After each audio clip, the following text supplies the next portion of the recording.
Hare Krishna Mataji's and Prabhuji's, Dandvat Pranam. So let us start our session with Mangalacharan.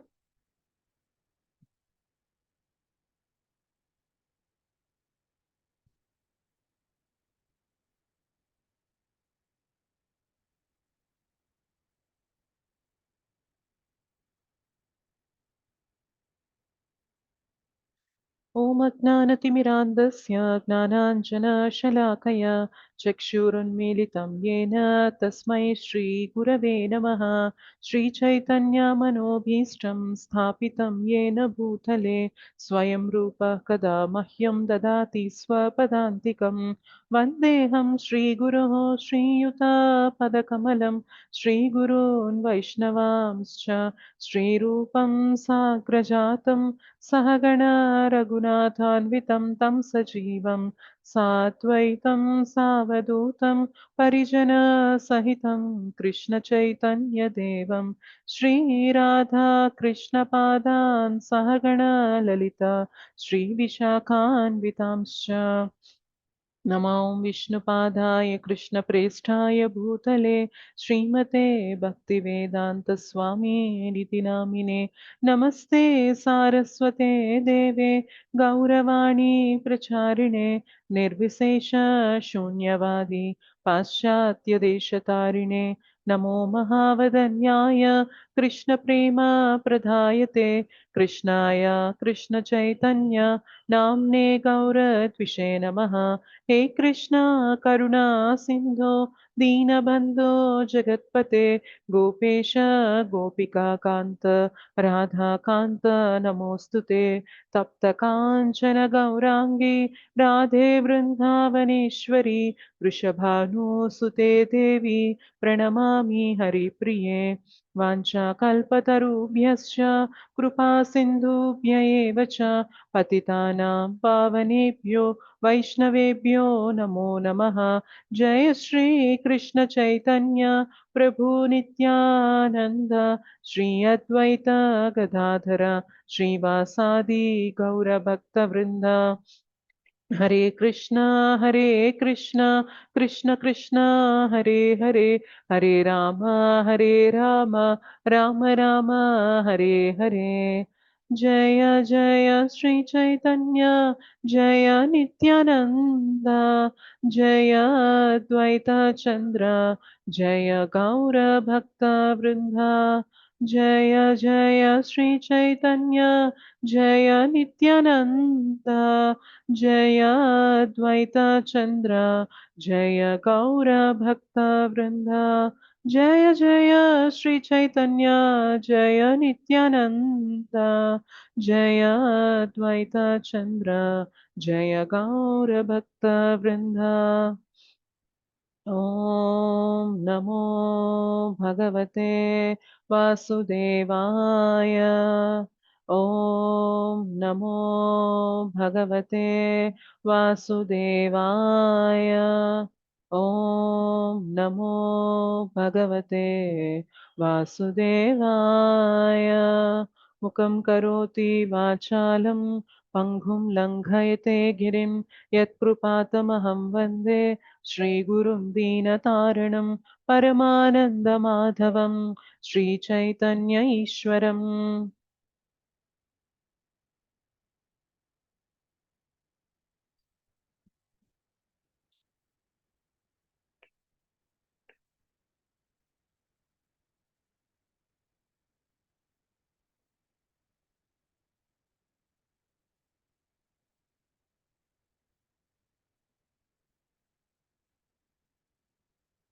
Shri Shri Radha Madan Mohan ji की जय। श्री श्री गौरनिताय की जय। श्री श्री जगन्नाथ बलदेव सुभद्रा मैया की जय। जगत गुरु पतित पावन श्रील प्रभुपाद की जय। श्रील गुरुदेव की जय। अनंत कोटि वैष्णव वृंद की जय। समावेत गौर भक्त वृंद की जय। कलयुग पावन हरिनाम संकीर्तन की जय। हरे कृष्ण महामंत्र की जय। हरिनाम प्रभु की जय। नामाचार्य हरिदास ठाकुर की जय। श्रीमद भगवद गीता की जय। निताय गौर प्रेमानंदे हरि हरि बोल।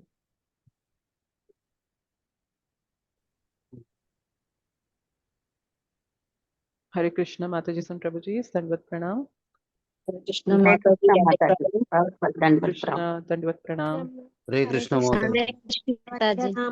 हरे कृष्ण दंडवत प्रणाम। दंडवत प्रणाम, हरे कृष्णा। हरे कृष्ण माता जी, हरि बोल। दंड प्रणाम। दंडवत प्रणाम प्रभु जी, Hare Krishna. Yes. So last class లో మనం ఎన్ని శ్లోకాస్ డిస్కస్ చేసాం గుర్తుందా?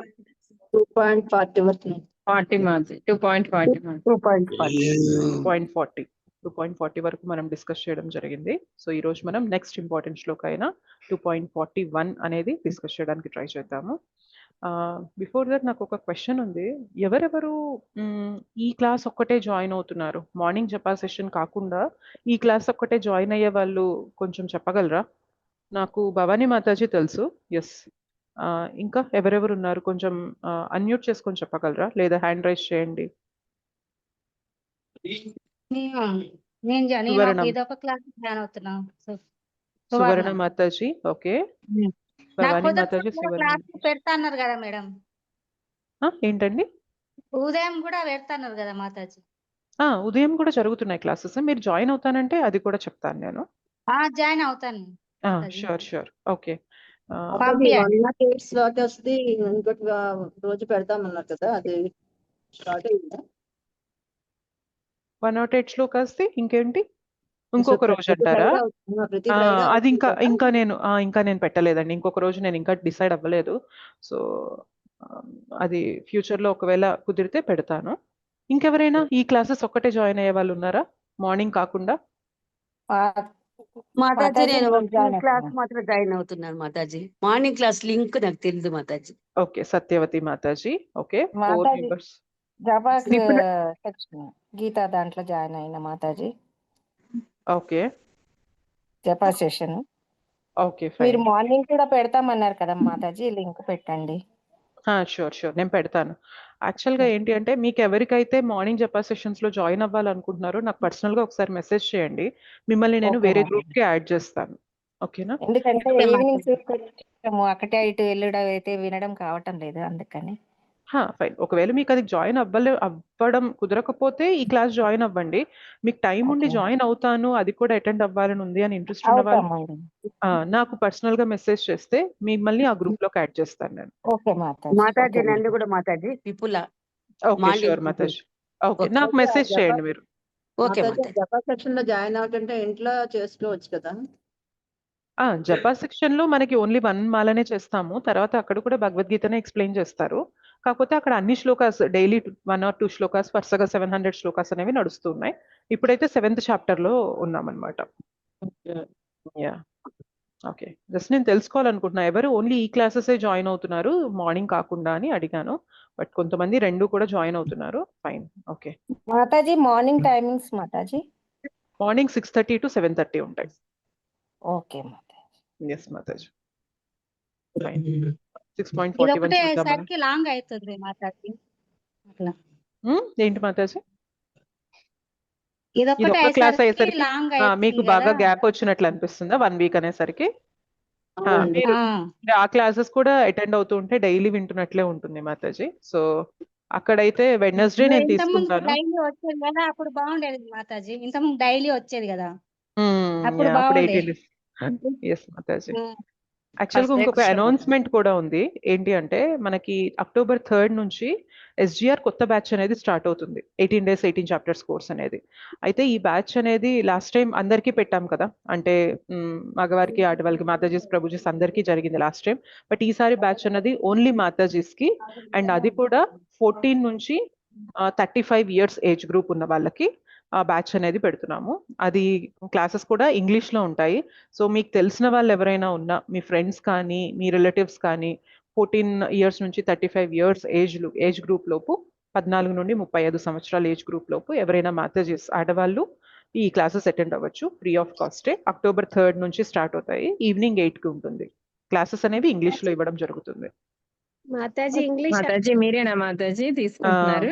నేను తీసుకుంటున్నాను ఓకే ఓకే మాతాజీ. మాతాజీ, మా పాపాలకి సెండ్ చేస్తాం మాతాజీ. ష్యూర్ మాతాజీ, నేను తీసుకుంటున్నాను. సో ఎస్, ఏజ్డ్ వాళ్ళకి ఓకే. ఇంగ్లీష్ అంటే ఇబ్బంది అవుతుంది కదా మాతాజీ.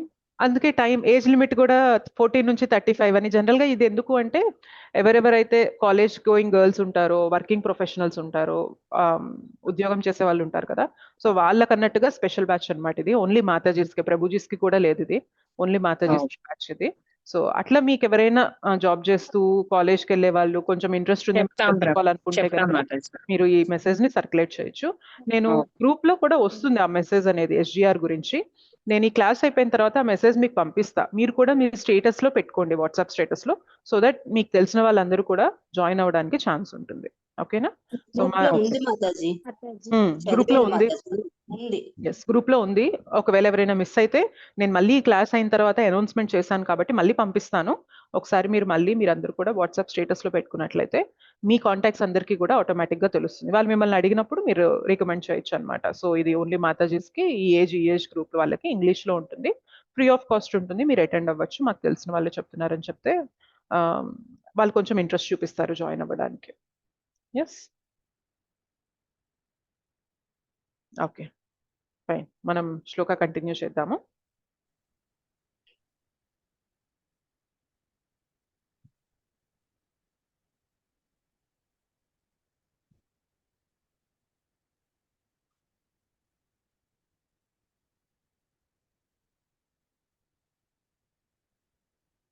నా స్క్రీన్ కనిపిస్తుందా?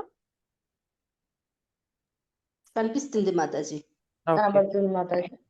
ఓకే. సో 2.40 లాస్ట్ క్లాస్ లో చూసాం కాబట్టి 2.41 డిస్కస్ చేద్దాం. వ్యవసాయాత్మిక బుద్ధిర్ వ్యవసాయాత్మిక బుద్ధిర్ వ్యవసాయాత్మిక బుద్ధిర్ వ్యవసాయాత్మిక బుద్ధిర్ ఏకేహ కురు నందన ఏకేహ కురు నందన ఏకేహ కురు నందన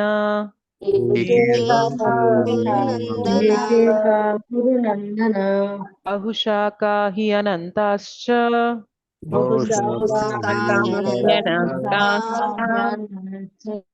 బహుశాఖా హి అనంతాశ్చ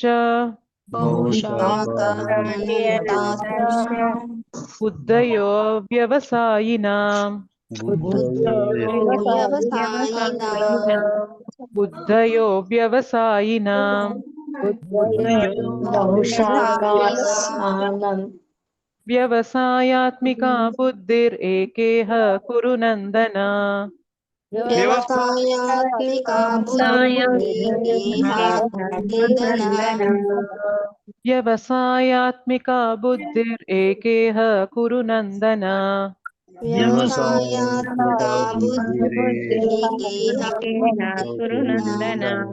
బహుశాఖా హి అనంతాశ్చ బుద్ధయో వ్యవసాయినాం బహుశాఖా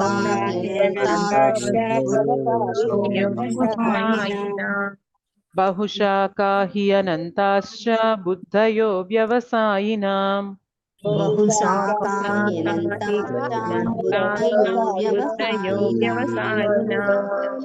వ్యవసాయాత్మిక బుద్ధిర్ ఏకేహ కురు నందన బహుశాఖా హి అనంతాశ్చ బుద్ధయో వ్యవసాయినాం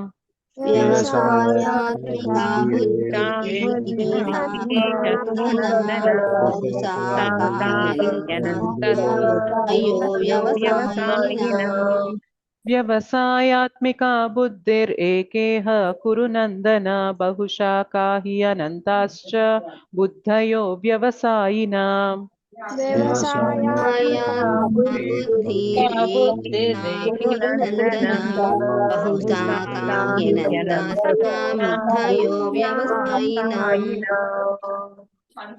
కమలా కుమారి మాతాజీ శ్లోక చెప్తారా? ఓం నమో భగవతే వాసుదేవాయ. వ్యవసాయాత్మికా బుద్ధిర్ ఏకేహ కురు నందన బహుశాఖా హి హ్యనంతాశ్చ బుద్ధయో వ్యవసాయినాం. థ్యాంక్ యూ మాతాజీ. రాణి మాతాజీ అనువాదం చదువుతారా? చదువుతాను మాతాజీ. హరే కృష్ణ మాతాజీ. హరే కృష్ణ మాతాజీ. ఈ మార్గమునందున్న వారు స్థిరమైన బుద్ధితో ఒకే లక్ష్యమును కలిగియుందురు. ఓ కురునందన, స్థిర నిశ్చయము లేని వారి బుద్ధి అనేక విధములుగా నుండును. హరే కృష్ణ మాతాజీ. హరే కృష్ణ. థ్యాంక్ యూ మాతాజీ. స్వాతి మాతాజీ భాష్యం చదువుతారా? హరే కృష్ణ మాతాజీ, దండవత్ ప్రణామ్. హరే కృష్ణ, దండవత్ ప్రణామ్ మాతాజీ. కృష్ణ చైతన్యం ద్వారా మానవుడు జీవితపు అత్యున్నత పరిపూర్ణత్వ స్థితికి చేరగలడనేది మానవుడి దృఢ నిశ్చయమే వ్యవసాయాత్మిక బుద్ధి అనబడును. శ్రీ చైతన్య చరితామృతము మధ్యలీల 22.62 ఇట్లు తెలుపుచున్నది. శ్రద్ధా శబ్దే విశ్వాస కహే సుదృఢ నిశ్చయం, కృష్ణే భక్తో కోయిలే సర్వకర్మ కృత హోయ్. శ్రద్ధ అనగా ఉదాత్తమైన ఒక విషయములందు నిశ్చల విశ్వాసము. మానవుడు కృష్ణ చైతన్య కార్యక్రమములందు నెలకొని ఉన్నప్పుడు వంశాచారములకు గాని, సంఘాచారములకు గాని లేదా దేహాచారములకు గాని లోబడి కర్మ నొనవరింపనవసరము లేదు. కామ్యకర్మలు మానవుని పూర్వజన్మము నందలి మంచి చెడుల ఫలితములను అనుసరించి చేయునట్టివి. హృదయమునందు కృష్ణ చైతన్యము జాగృతమైన వాడు తన కార్యములనందు సత్ఫలితముల కొరకై యత్నింపనవసరము లేదు. అతడు కృష్ణ చైతన్యమున స్థితుడైనంతటనే కార్యకలాపాలన్నీ కూడా గుణాతీత స్థితికి చెందినవి కాగలవు. మంచి చెడులను ద్వంద్వములచే అవి ప్రభావితములు కాకపోవుటయే అందులకు కారణము. జీవితము భౌతిక భావనను సంపూర్ణంగా త్యాగము చేయుట యనున్నది కృష్ణ చైతన్యపు పరిపూర్ణ స్థితి. కృష్ణ చైతన్యమునందు క్రమమైన పురోగతి ద్వారా అట్టి స్థితి సహజముగానే లభింపగలదు. కృష్ణ చైతన్యవంతుడైన మానవుడి స్థిర ప్రయోజనము అతని జ్ఞానంపై ఆధారపడి ఉండును. వాసుదేవః సర్వమితి స మహాత్మా సుదుర్లభః. భగవద్గీత 7.19 అనగా సర్వ వ్యక్త కారణములకు వాసుదేవుడు లేక శ్రీకృష్ణుడే మూల కారణమని పూర్తిగా ఎరిగినట్టి కృష్ణ చైతన్యవంతుడైన మహాత్ముడు మిక్కిలి అరుదుగా నుండును. వృక్షపు మూలమునకు నీరు పోయిటచే మానవుడు అప్రయత్నముగానే దాని పత్రములకును శాఖలకును నీరు అందించినట్లుగాను అట్లే కృష్ణ చైతన్యమున కర్మ చేయుట ద్వారా మానవుడు తనకు, తన కుటుంబమునకు, సంఘమునకు, దేశమునకు, మానవాళి సమస్తమునకు అత్యుత్తమ సేవ చేసిన వాడగును. శ్రీకృష్ణుడు సంతృప్తి నొందినచో ప్రతి ఒక్కరూ సంతృప్తి నొందగలుగుతురు. అట్టి కృష్ణ చైతన్యవంతమైన సేవ శ్రీకృష్ణుని ప్రామాణిక ప్రతినిధి అయిన ఆధ్యాత్మికాచార్యుని నిర్దేశమునందు చక్కగా అభ్యసించబడును. శ్రీకృష్ణుని ప్రతినిధి అయిన ఆధ్యాత్మికాచార్యుడు శిష్యుని స్వభావము నెరిగి కృష్ణ చైతన్యమునందు వర్తించినట్లుగా అతనిని నిర్దేశించును. కృష్ణ చైతన్యమును పరిపూర్ణంగా ఎరుగుటకు మానవుడు స్థిర చిత్తముతో వర్తించుచు శ్రీకృష్ణుని ప్రతినిధి అయిన గురువును అంగీకరించి మరియు అతని ఆదేశములను జీవిత పరమ లక్ష్యముగా భావించి వాటిని అంగీకరింపవలెను. శ్రీల విశ్వనాథ చక్రవర్తి ఠాకూర్ తమ సుప్రసిద్ధ ప్రార్థనయైన గురువాష్టకమునందు ఇట్లు పలికిరి. యస్య ప్రసాదాత్ భగవత్ ప్రసాదో యస్య ప్రసాదాన్న గతి కుతోపిః ధ్యాయన్ స్తువం తస్య యస్య స్త్రీయ సంధ్యం వందే గురో శ్రీచరణారవిందం. ఆధ్యాత్మికాచార్యుడు సంతృప్తి చెందుట ద్వారా దేవాదిదేవుడు కూడా సంతృప్తి చెందును.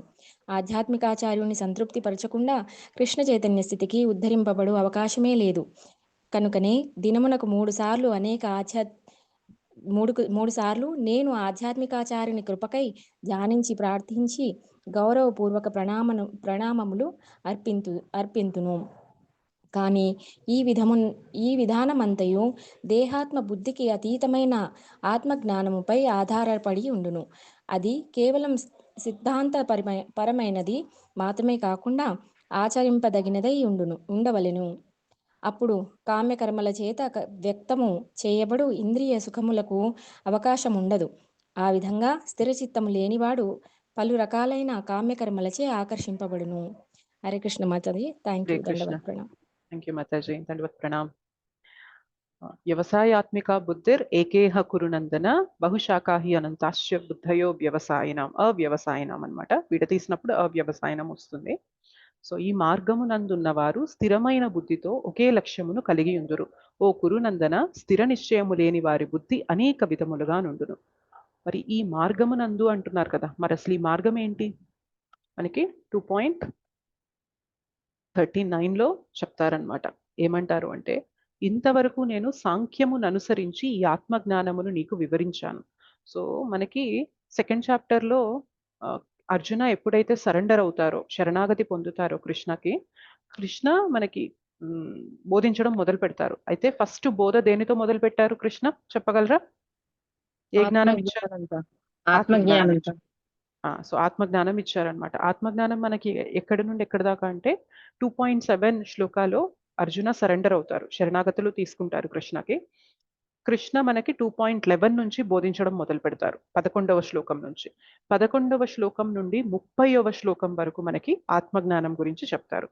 సో మనం ఎవరము, ఆత్మ యొక్క నేచర్ ఏంటి, ఆత్మ యొక్క నేచర్ అనేది చైతన్యం అని, అండ్ ఆత్మ యొక్క సైజ్ ఎలా ఉంటుంది, ప్రతి జీవిలోనూ ఆత్మ ఉంటుంది, అండ్ ఆత్మ ఉంది కాబట్టే ఈ శరీరానికి విలువ ఉంటుంది, అండ్ శరీరాన్ని మనం ఎట్లయినా చేయొచ్చు కానీ ఆత్మని మనం ఏం చేయలేము. ఇట్లా డిఫరెంట్ డీటెయిల్స్ అనేవి మనకి 11 నుండి 30 దాకా ఇచ్చారు. ఇచ్చిన తర్వాత మనకి ఏం చెప్తారు అంటే 31 నుంచి 38 వరకు కృష్ణ ఏం చెప్తారంటే కర్మకాండ గురించి చెప్తారనమాట. సో కర్మకాండ అంటే అర్థం ఏంటి అంటే, మనం కర్మ చేసి ప్రతిఫలాన్ని ఆశిస్తూ ఉంటాం.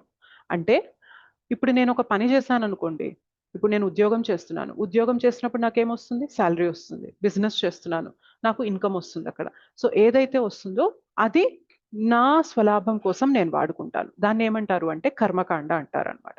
అయితే మరి 31 నుంచి 38 దాకా కర్మకాండ అని ఎందుకు అంటున్నాము అంటే, మనకి ఆత్మజ్ఞానం అయిపోయాక కృష్ణ అర్జునతో ఏమంటారు అంటే, నువ్వు యుద్ధం చేస్తే నీకు రాజ్యం వస్తుంది, నువ్వు సుఖాన్ని అనుభవించవచ్చు. ఒకవేళ యుద్ధం చేస్తూ ఓడిపోతే నువ్వు స్వర్గస్థుడవు అవుతావు, స్వర్గ ప్రాప్తి దొరుకుతుంది నీకు, నువ్వు అక్కడికి వెళ్ళి కూడా ఎంజాయ్ చేయొచ్చు. సో బేసిక్గా ఏం చెప్తున్నారు, నువ్వు ఒక పని చేయడం వల్ల నీకు ఏ రిజల్ట్ వస్తుందో దాన్ని చెప్తూ ఆ రిజల్ట్ని నువ్వు ఎంజాయ్ చేయొచ్చు అని అర్జునకి చెప్తున్నారు. అదేంటి చెప్పండి, మనం కర్మ చేసి ప్రతిఫలాన్ని ఆశిస్తున్నాం కాబట్టి అది కర్మకాండ అనమాట.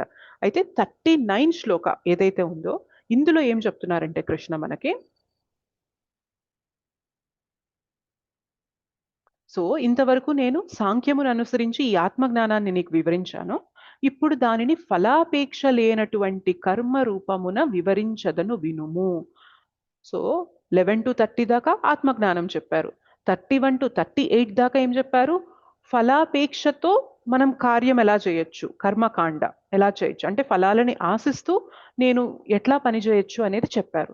అయితే ఇప్పుడు ఏం చెప్తున్నారు, ఫలాపేక్ష లేకుండా కర్మని ఎలా ఆచరించాలో చెప్తాను విను అర్జున. ఓ పృథుకుమార, నీవు అట్టి జ్ఞానమును అనుసరించి వర్తించినచో కర్మబంధము నుండి విముక్తుడవు కాగలవు. అయితే ఎందుకు ఇలా ఫలాపేక్ష లేకుండా ఎందుకు చేయాలి? జనరల్గా మనం ఏదైనా పని చేస్తే ఫలితం ఆశించే చేస్తాం కదా, ఎస్ ఆర్ నో చెప్పండి. అవును మాతాజీ. మరి కృష్ణ మరి ఇప్పుడు అర్జునాన్ని ఒప్పించాలంటే ఫలితం గురించి చెప్తే ఒప్పుకుంటాడు కదా. మరి ఇప్పటిదాకా ఫలితం గురించి చెప్పాడు, రాజ్యభోగాలు అనుభవించవచ్చు, నీ కీర్తి పెరుగుతుంది, లేదు నువ్వు పొరపాటున ఓడిపోయినా కానీ నీకు స్వర్గం వస్తుంది, అక్కడికి వెళ్ళి ఎంజాయ్ చేయొచ్చు, ఇలా చెప్తే జనరల్ గా వింటాం కదా మరి మనం. మరి ఇప్పుడు ఫలాపేక్ష లేకుండా చేయమని ఎందుకు చెప్తున్నారని క్వశ్చన్ వస్తుందా లేదా మనకి? Yes or no? వస్తుంది మాతాజీ. జనరల్ గా ఫలితం చెప్తేనే మనకి ఇంట్రెస్ట్ ఉంటుంది చేయడానికి. మరి ఫలితం చెప్పాక ఇప్పుడు ఫలాపేక్ష లేకుండా ఎలా చేయాలో నేను చెప్తాను విను అని ఎందుకు అంటున్నారంటే, ఫలితానికి మనం మమేకమై చేస్తున్నప్పుడు తెలియకుండా మనం ఒకటి మూట కట్టుకుంటాం. ఏంటి చెప్పండి? కర్మ. కరెక్ట్. సో మనం ఏదైతే పని చేస్తున్నామో పనికి ఫలితం పొందుతున్నాం, మంచి కానీ చెడు కానీ, మంచి పని చేస్తే మంచి ఫలితం, చెడు పని చేస్తే చెడు ఫలితం పొందుతున్నామంటే అక్కడ ఏం జరుగుతుంది, బేసిక్గా మనం కర్మబంధనంలో ఉంటున్నాం. మనం చేసే పని యొక్క ప్రతిఫలాన్ని మనమే అనుభవించాల్సి ఉంటుంది, మంచి అయితే మంచి, చెడైతే చెడు. మరి ఇప్పుడు కృష్ణ 38 దాకా నువ్వు ఎంజాయ్ చేయి, సుఖాలు అనుభవించు అన్న కృష్ణ 39లో ఏం చెప్తున్నారు, కర్మ ఫలితాన్ని ఆలోచించకుండా కర్మ ఫలితం పైన ఆసక్తుడవై ఎలా పని చేయాలి అనేది నీకు చెప్తాను విను అని ఎందుకు అంటున్నారంటే, కర్మ బంధనంలో చిక్కుకోకుండా నువ్వు ఎలా పని చేయొచ్చో నేను చెప్తాను అంటున్నారు. మరి ఇది హైయెస్ట్ లెవెలా కాదా చెప్పండి? కర్మబంధనంలో చిక్కుకోవడం ఒక లెవెల్ అయితే, కర్మబంధనాలకి అతీతంగా వెళ్ళి మనం మన కార్యాలు చేయడం అనేది పైన స్థాయా కాదా చెప్పండి? మరి ఎలా చేస్తే కర్మబంధనంలో చిక్కుకోకుండా మనం చేస్తాం చెప్పండి? మన కోసం మనం చేసినంత కృష్ణ కాలం చైతన్యంలో కృష్ణకి అన్ని కృష్ణ రిలేటెడ్ ప్రతిఫలం కృష్ణాని సెంటర్ చేసుకోవాలి మాతాజీ. కరెక్ట్. సో మన కోసం మనం చేసుకుంటున్నంత కాలం కర్మ ఫలితం మనమే అనుభవించాల్సి ఉంటుంది. మరి కర్మ ఫలితం అనుభవించకుండా పని చేయాలి అంటే ఎవరి కోసం చేయాలి మరి మనం? కృష్ణ కృష్ణుడి కోసం. కోసం. కృష్ణ కోసం. సో మనం ఏదైతే కృష్ణ కోసం అని చేస్తున్నామో ఆ ప్రాసెస్ ఏమంటారు చెప్పండి? ఇంతకు ముందు చెప్పాను కదా, భగవంతునితో సంబంధం ఎస్టాబ్లిష్ చేసే ప్రాసెస్ ఏమంటారు? యోగా. యోగా. కరెక్ట్. సో మరి ఈ పద్ధతిలో, ఈ విధానంలో అంటే ఆ విధానం ఏం సూచిస్తుంది చెప్పండి? యోగ పద్ధతినా కాదా? Yes, మాతాజీ. అర్థమైందా? ఇప్పుడు నేను ఇదంతా ఎందుకు చెప్పానంటే, మీకు ఇదంతా ఈ కనెక్షన్ ఎందుకు చెప్పానంటే, ఈ పద్ధతిలో అని ఏదైతే చెప్పారో ఈ విధానం అని, ఆ విధానం ఏంటి అంటే యోగా పద్ధతి అన్నమాట. మనం భగవంతునితో ఎస్టాబ్లిష్ చేసుకునే పద్ధతిని చెప్తున్నారు కాబట్టి ఆ పద్ధతిలో మనం ఏం చేయాలి అనేది ఇప్పుడు మన శ్లోకాస్లో కంటెక్స్ట్ కాబట్టి అది మీకు ఎక్స్ప్లెయిన్ చేశాను. ఓకేనా? సో ఆత్మజ్ఞానం అయిపోయాక కర్మకాండ గురించి చెప్పారు. కర్మకాండలో ఏంటి? మనం పని చేసి ఫలితం మనమే పొందేలాగా. దాంట్లో వచ్చిన ప్రాబ్లం ఏంటి అంటే కర్మ బంధనాల్లో మనమే చిక్కుకుపోయి మనమే మన కర్మని అనుభవించాల్సి ఉంటుంది. కృష్ణ 39 నుండి ఏం చెప్తున్నారంటే, కర్మ బంధనంలో చిక్కుకోకుండా నువ్వు కర్మ ఎలా చేయాలి అనేది చెప్తాను. చాలా మందికి ఒక అపోహ ఉంటుంది అనమాట. అసలు నేను కర్మ చేస్తున్నాను కాబట్టి కర్మ బంధనంలో చిక్కుకుంటాను, కర్మ చెయ్యకుండా ఉంటే నేను ఏ కర్మ బంధనంలో చిక్కుకోను కదా అని చెప్పి ఒక అపోహ ఉంటుంది. కానీ కృష్ణ దాన్ని ఒప్పుకోరనమాట. మనకి 3rd చాప్టర్ లో వస్తుంది అది. కర్మ చెయ్యకపోయినా కూడా కర్మ బంధనంలో చిక్కుకుంటాం ఎలా అనేది 3rd చాప్టర్ లో చెప్తారు మనకు అది. బట్ ఇప్పుడు మనకి ఏం చెప్తున్నారంటే, కర్మ చేస్తూ కూడా కర్మ బంధనంలో చిక్కుకోకుండా ఎలా చేయొచ్చు అనేది కృష్ణ చెప్తున్నారు. అది ఎలా చేయొచ్చు అంటే యోగ పద్ధతిలో మనం కర్మను ఆచరిస్తున్నప్పుడు మనం చేసే కర్మకి కూడా ప్రతిఫలం ఏదైతే వస్తుందో అది భగవంతుడు తీసేసుకుంటారు అనమాట. క్లియరా? క్లియర్ మాతాజీ. ఓకే.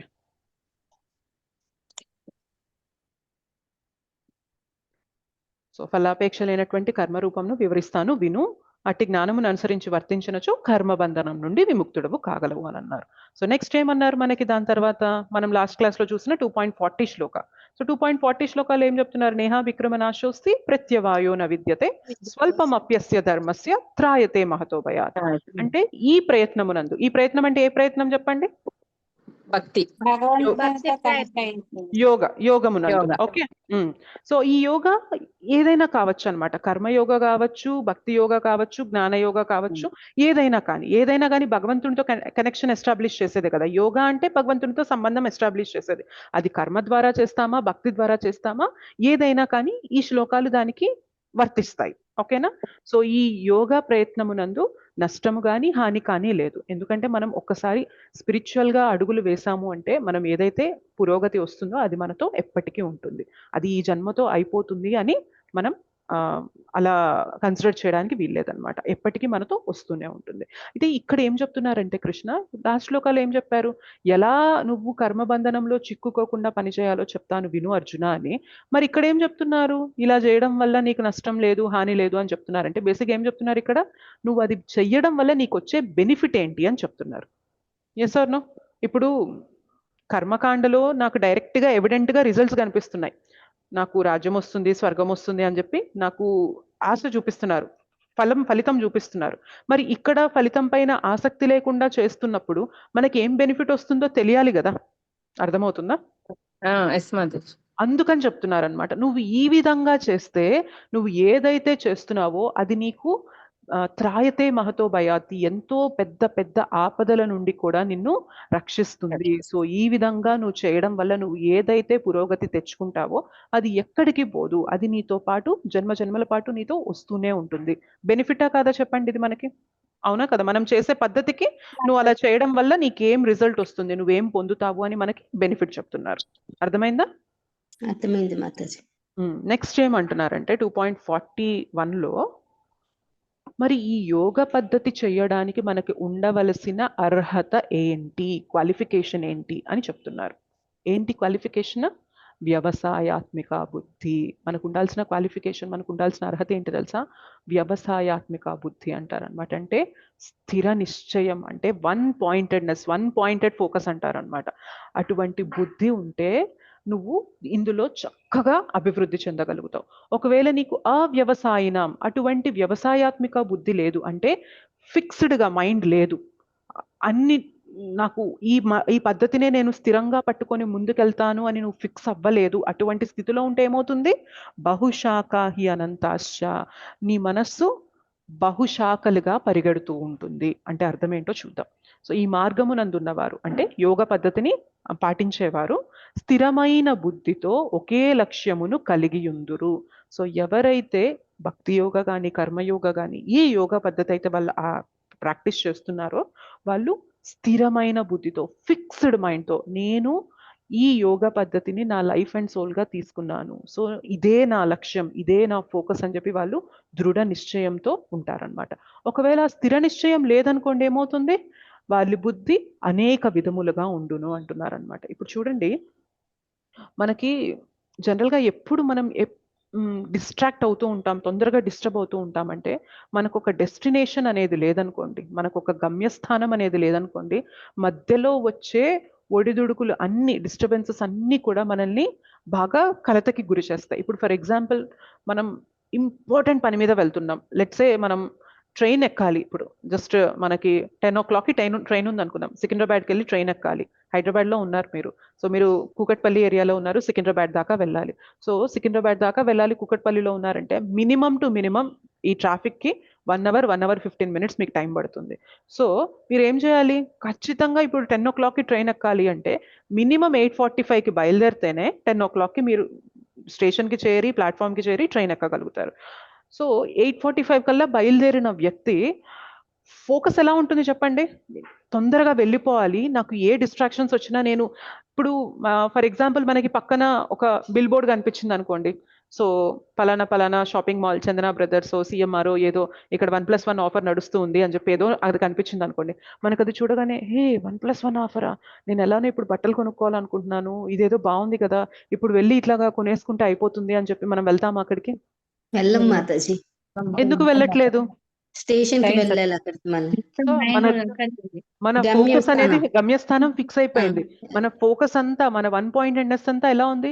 ఎట్టి పరిస్థితుల్లో నేను 10 o'clock కల్లా నేను వెళ్ళి ట్రైన్ ఎక్కాలి, ఇవన్నీ నాకు ఇంపార్టెంట్ కాదు, నాకు ఏదైతే ఉందో నా గమ్యస్థానం అదే నాకు ఇంపార్టెంట్. సో మధ్యలో ఎన్ని టెంప్టింగ్ అనిపించినా కొంచెం ముందుకెళ్ళాక మనకు మంచి స్ట్రీట్ ఫుడ్ స్మెల్ వచ్చింది అనుకోండి, ఏ మంచూరియానో బజ్జీలో బోండాలో స్మెల్ వచ్చింది అనుకోండి, కొద్దిసేపు ఆగి తినేసి వెళ్దామని చెప్పి అనుకుంటామా? అనుకో మాతాజీ, ఎందుకు అనుకోం చెప్పండి? గమ్యస్థానానికి వెళ్ళాలి. మనకి 1 పాయింటెడ్ ఫోకస్ ఉందన్నమాట. మనకి గమ్యస్థానానికి నేను వెళ్ళాలి, ఇప్పుడు ఇవన్నిటి వైపు నేను వెళ్ళాను అంటే నా గమ్యాన్ని నేను చేరుకోలేను. సో ఆ ఫోకస్ ఎవరికైతే ఉంటుందో వాళ్ళు ఖచ్చితంగా సక్సెస్ సాధించగలుగుతారా లేదా చెప్పండి? Yes or no? Yes Mataji. లేదు. సో ఈ యోగా పద్ధతిలో ముందుకు వెళ్ళాలి అనుకునే వారి యొక్క ఫోకస్, వారి యొక్క మైండ్ ఎలా ఉండాలి అంటే దృఢ నిశ్చయంతో స్థిరంగా ఉండాలి. ఒకవేళ స్థిరంగా లేదు అంటే మాత్రం పక్కన వచ్చే డిస్ట్రాక్షన్స్ అన్నీ కూడా మనల్ని ఇంపాక్ట్ చేస్తూ ఉంటాయి అన్నమాట. ప్రతి ఒక్కటి కూడా మనకి మ్యాటర్ అవుతూ ఉంటుంది. ఇప్పుడు చూడండి, మనకి శుద్ధ భక్తులకి నార్మల్గా మనలాంటి ప్రాక్టీసింగ్ డివోటీస్కి అఫ్ కోర్స్ మన పార్టిసిపెంట్స్లో నిజంగా చాలా శుద్ధంగా భక్తి చేయాలి అని ప్రయత్నం చేసేవారు కూడా ఉన్నారు. బట్ జనరల్గా చెప్తున్నట్లయితే ఒక నార్మల్ డివోటీకి ప్యూర్ డివోటీకి డిఫరెన్స్ ఏంటి అంటే ప్యూర్ డివోటీకి గోల్ అనేది ఫిక్స్ అయిపోయి ఉంటుంది. Yes or no? అదే ఒక నార్మల్ డివోటీ సాధన ఇప్పుడే ప్రాక్టీస్ చేస్తున్న డివోటీకి ఎలా అంటే ఓకే భక్తి చేద్దాము, అది కూడా చేద్దాం, ఇది కూడా చేద్దాం, అది చేద్దాం, ఇది చేద్దాం అని చెప్పి మనసు పీకుతూ ఉంటుందా లేదా చెప్పండి? పీకుతుంటది మాతాజీ. కానీ శుద్ధ భక్తుడి డిఫరెన్స్ ఏంటి చెప్పండి? నా గోల్ ఫిక్స్ అయిపోయింది, నిశ్చయంతో ఉంటారు, దృఢ నిశ్చయంతో ఉంటారు అనమాట. 1 పాయింటెడ్నెస్ ఫోకస్ ఉంటుంది అనమాట వాళ్ళకి. నేను భగవత్ సేవనే చేయాలి, భగవంతునికి నేను దగ్గర అయ్యే పనుల్లోనే నేను ఉండాలి, మిగిలినవి నాకొద్దు అని చెప్పి వాళ్ళు దృఢంగా ఉంటారు. మరి అట్లాంటి వాళ్ళు సక్సెస్ సాధించగలుగుతారా లేదా చెప్పండి? సాధించగలరు మాతాజీ, సాధిస్తారు. సో మనం కూడా తెలుసుకోవాల్సింది ఏంటి అంటే ఈ శ్లోక ద్వారా మనకి కృష్ణ చైతన్యము భగవంతునితో మన సంబంధాన్ని తిరిగి పునఃస్థాపించుకోవడమే హ్యూమన్ లైఫ్, మానవ జన్మ యొక్క పరమ గమ్యం అన్నమాట. సో మనందరి యొక్క గమ్యం ఏంటి అంటే భగవద్ధామానికి వెళ్ళాలి. భగవంతునితో మనం ఏదైతే సంబంధం ఉంటుందో దాన్ని విస్మరించి వచ్చేసాం కదా ఇక్కడికి, తిరిగి దాన్ని మళ్ళీ స్థాపించుకొని భగవంతునితో మన రిలేషన్ ఎస్టాబ్లిష్ చేసుకోవాలి, భగవత్ సేవ చేసుకోవాలి. సో మనకి దీనిపైన 1 పాయింటెడ్నెస్ ఫోకస్ ఉందనుకోండి, ఆటోమేటిక్గా జీవితంలో వచ్చే డిస్టర్బెన్సెస్ కానీ డిస్ట్రాక్షన్స్ కానీ ఇవన్నీ కూడా పెద్ద మ్యాటర్ కావనమాట మనకి. ఏదైతే నాకు ఈ భక్తి ఉందో, ఈ సేవ ఉందో, ఇదే నాకు ఇంపార్టెంట్ అని మీరు స్థిరంగా 1 పాయింటెడ్‌నెస్ చూపించారంటే, ఖచ్చితంగా ఎవరైనా ఆపగలుగుతారా చెప్పండి మిమ్మల్ని? ఆ సక్సెస్ వైపు వెళ్ళనీయకుండా? ఆపలేరు మాతాజీ, ఎవ్వరూ ఆపలేరు మేబీ మాతాజీ. మనమున్న సిచ్యుయేషన్ ప్రకారం కొంచెం టైం అటు ఇటు అవ్వచ్చేమో. కొంతమందికి అన్ని ఫేవరబుల్‌గా ఉండి తొందరగా చేసేసుకుంటూ ముందుకెళ్ళొచ్చు. కొంతమందికి వారి యొక్క ఆరోగ్యం కానీ, వారి యొక్క పరిస్థితి కానీ, వారి యొక్క ఇంట్లో సిచ్యుయేషన్స్ కానీ అవి సహకరించక కొంచెం మెల్లగా వెళ్ళొచ్చు ఏమో కానీ, బట్ స్టిల్ మనకి 1 పాయింటెడ్‌నెస్ ఫోకస్ ఉంది. కృష్ణ యొక్క ప్రేమని పొందడమే నా జీవిత గమ్యం అని మనం ఎప్పుడైతే ఫిక్స్ అవుతామో, సో మనకి సక్సెస్ అనేది వచ్చేస్తుందా లేదా చెప్పండి? మేబీ ఈ లైఫ్ టైం కాకపోయినా వితిన్ ఫ్యూ లైఫ్ టైమ్స్, కొన్ని లైఫ్ టైమ్స్‌లోనే మనం ఆ గమ్యానికి రీచ్ అవ్వగలుగుతామా లేదా? చేరుకుంటాం మాతాజీ. యెస్. అది 1 పాయింటెడ్‌నెస్ ఫోకస్ అన్నమాట. మనందరికీ అది ఉండాలి. సో మనకి లైఫ్‌లో వచ్చే డిస్ట్రాక్షన్స్ అనేవి ఎప్పుడు డిస్టర్బ్ అవుతాయి అంటే, మన గోల్ అనేది ఫిక్స్ అవ్వనప్పుడే మనకి డిస్ట్రాక్షన్స్.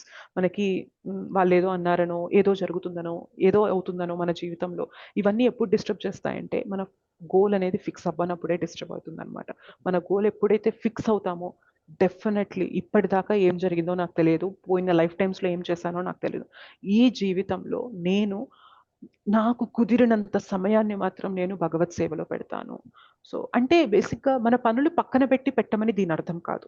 మన ధర్మాలు ఏవైతే ఉన్నాయో ఒక భార్యగా, ఒక తల్లిగా ఇంట్లో మన పనులు ఏదైతే ఉన్నాయో అవి చేసుకుంటూ, లేకపోతే ప్రభుజీస్ వాళ్ళ పనులు ఏవైతే ఉన్నాయో అవి చేసుకుంటూ, మనకి ఏదైతే టైం దొరుకుతుందో ఫ్రీ టైమ్, ఆ టైంలో మనం సోషల్ మీడియానో, ఇన్‌స్టాగ్రామ్ అనో, వాట్సాప్ అనో, యూట్యూబ్ అనో, ఏ వీడియో అంటే ఆ వీడియో అంటూ చూసుకుంటూ కూర్చుంటూ ఉంటే 1 పాయింటెడ్‌నెస్ ఫోకస్ ఉన్న వ్యక్తి ఇట్లా టైం చేసుకుంటారా? తన టైంని అట్లా ఇచ్చేస్తారా చెప్పండి?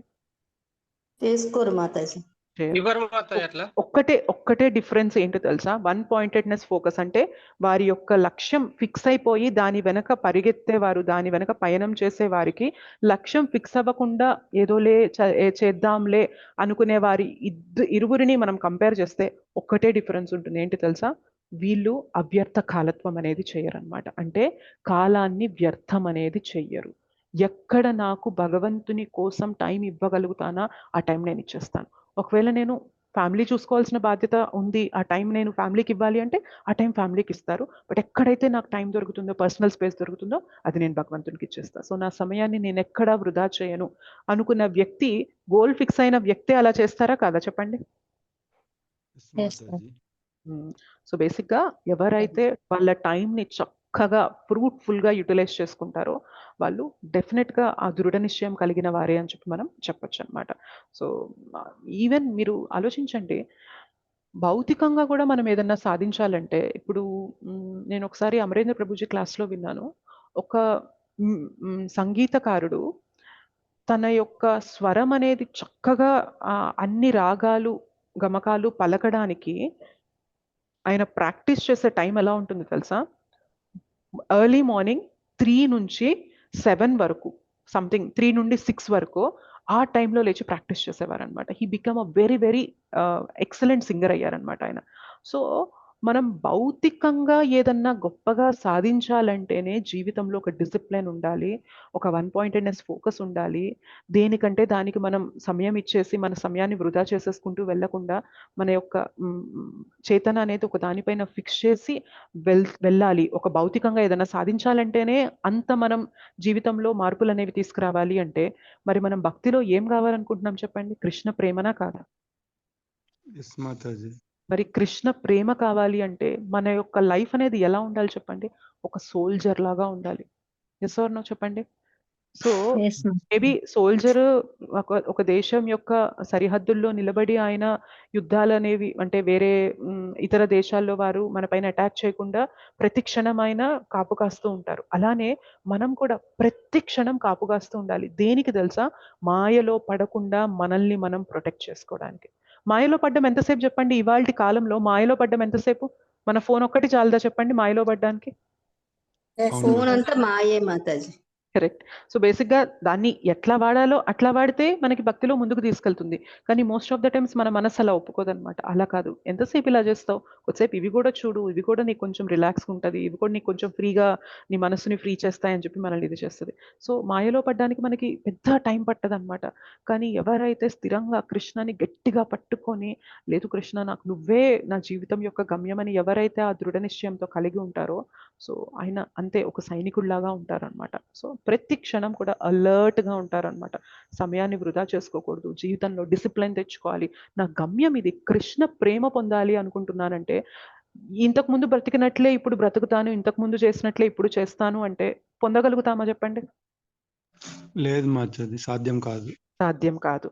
సో మైండే చెప్తా ఉంటుంది, కొద్దిసేపు టీవీ చూద్దాం, కొద్దిసేపు అలా బయటికి వెళ్దాం, కొద్దిసేపు షాపింగ్కి వెళ్దాం, కొద్దిసేపు ఫ్రెండ్స్తో మాటలు కబుర్లు చెప్దాం, ఇట్లా చెప్తూ ఉంటుంది. కానీ ఆలోచించండి, అట్లాంటి ఇన్పుట్స్ తీసుకోవడం వల్ల మన చేతన అనేది ఎంత డిస్టర్బ్ అవుతుంది చెప్పండి. ఒక్కొక్కసారి అయితే అట్లాంటి వాటికి వెళ్ళిపోవడం వల్ల అసలు మన గోల్ కృష్ణ అన్న విషయం కూడా మర్చిపోతాం. Yes or no?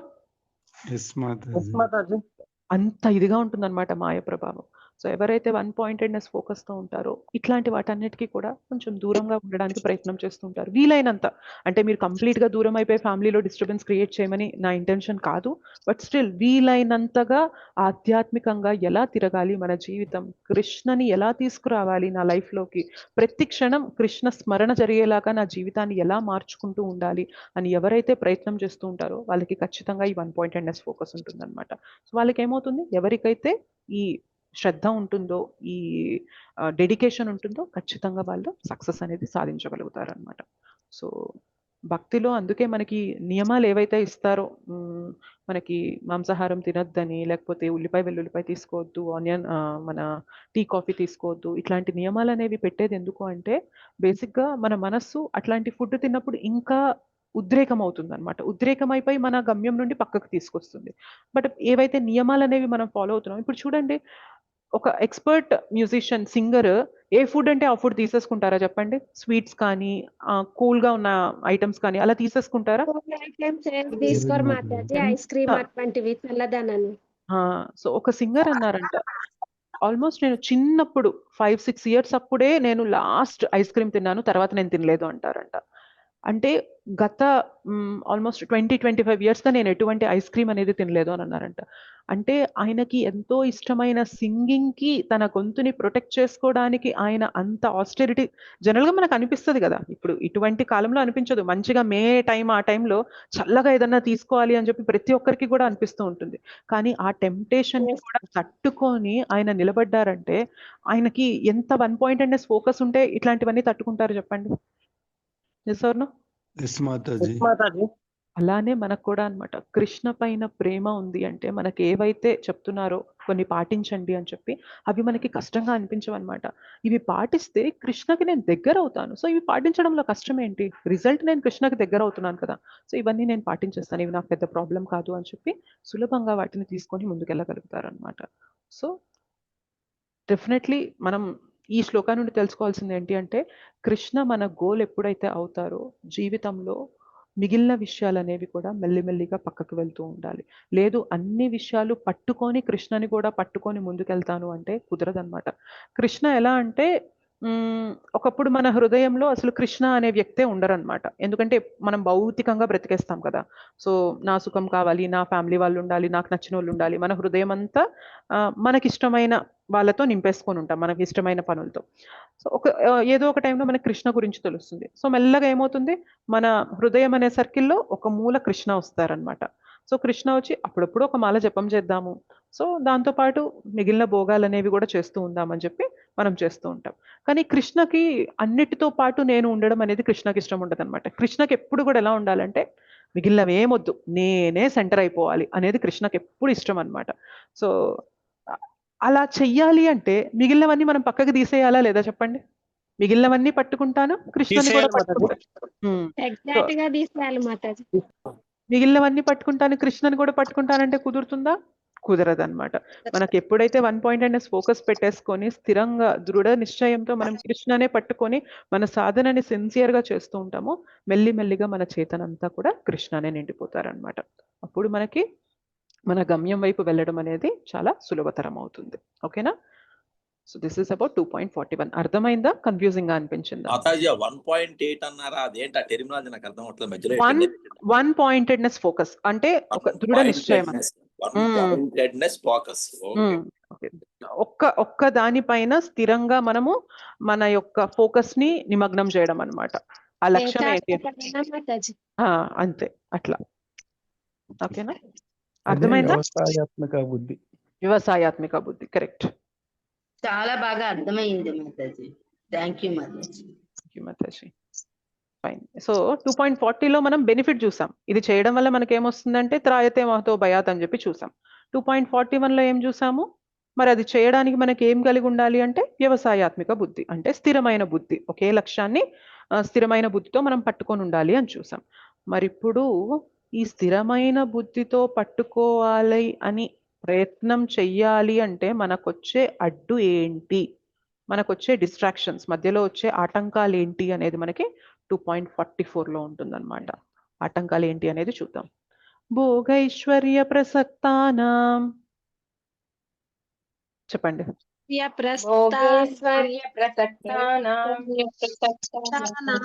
భోగేశ్వర్య ప్రసక్తానాం భోగైశ్వర్య ప్రసక్తానాం దయాపహృత చేతసాం దయాపహృత చేతసాం వ్యవసాయాత్మికా బుద్ధిః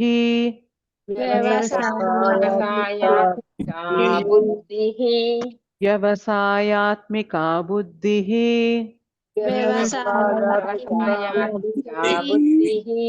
సమాధౌ న విధీయతే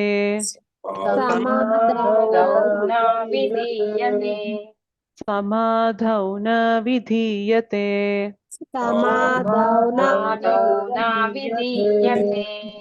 భోగైశ్వర్య ప్రసక్తానాం దయాపహృత చేతసాం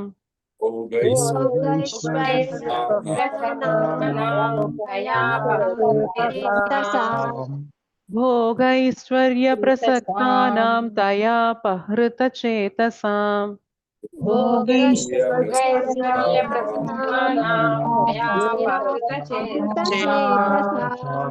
వ్యవసాయాత్మికా బుద్ధిః సమాధౌ న విధీయతే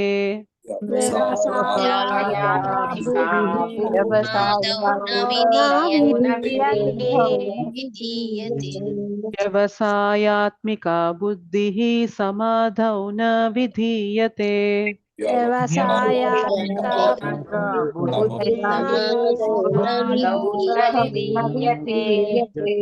భోగైశ్వర్య ప్రసక్తానాం దయాపహృత చేతసాం వ్యవసాయాత్మికా బుద్ధిః సమాధౌ న విధీయతే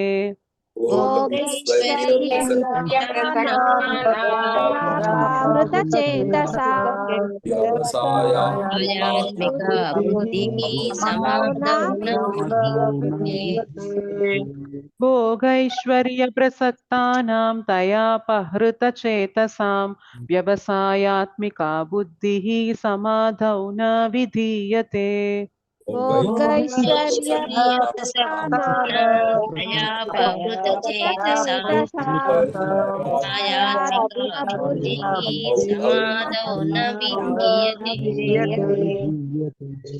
ఓకే, సరోజ మాతాజీ శ్లోక చదువుతారా?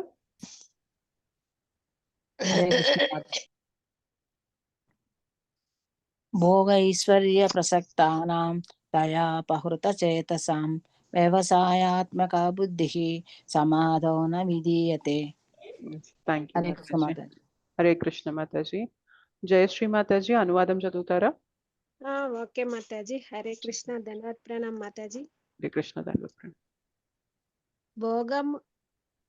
భోగభావము నందున లౌకిక సంపదలను మిక్కిలి అసక్తులైన వారిచే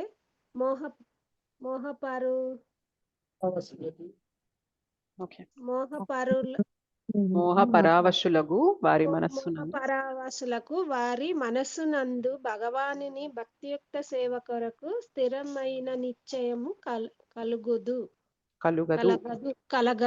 హరే కృష్ణ మాతాజీ. హరే కృష్ణ. పద్మ మాతాజీ భాష్యం చదువుతారా?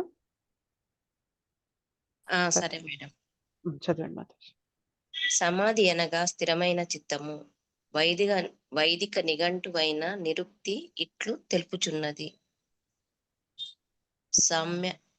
సమ్యగాదీయతేస్మిన్ ఆత్మతత్వయథాత్మం. ఆత్మను అవగాహన చేసుకొనుటలో చిత్తము స్థిరముగా నెలకొన్నచో అది సమాధి స్థితమగును. భౌతిక ఇంద్రియ తృప్తి పట్ల ఆసక్తులైన వారికి కానీ అట్టి తాత్కాలికమైన వాటిచే మోహితులగు వారికి గాని ఎన్నడూ సమాధి సాధ్యపడదు. అట్టి వారందరూ దాదాపు భౌతిక శక్తిచే శిక్షింపబడినట్టి వారే.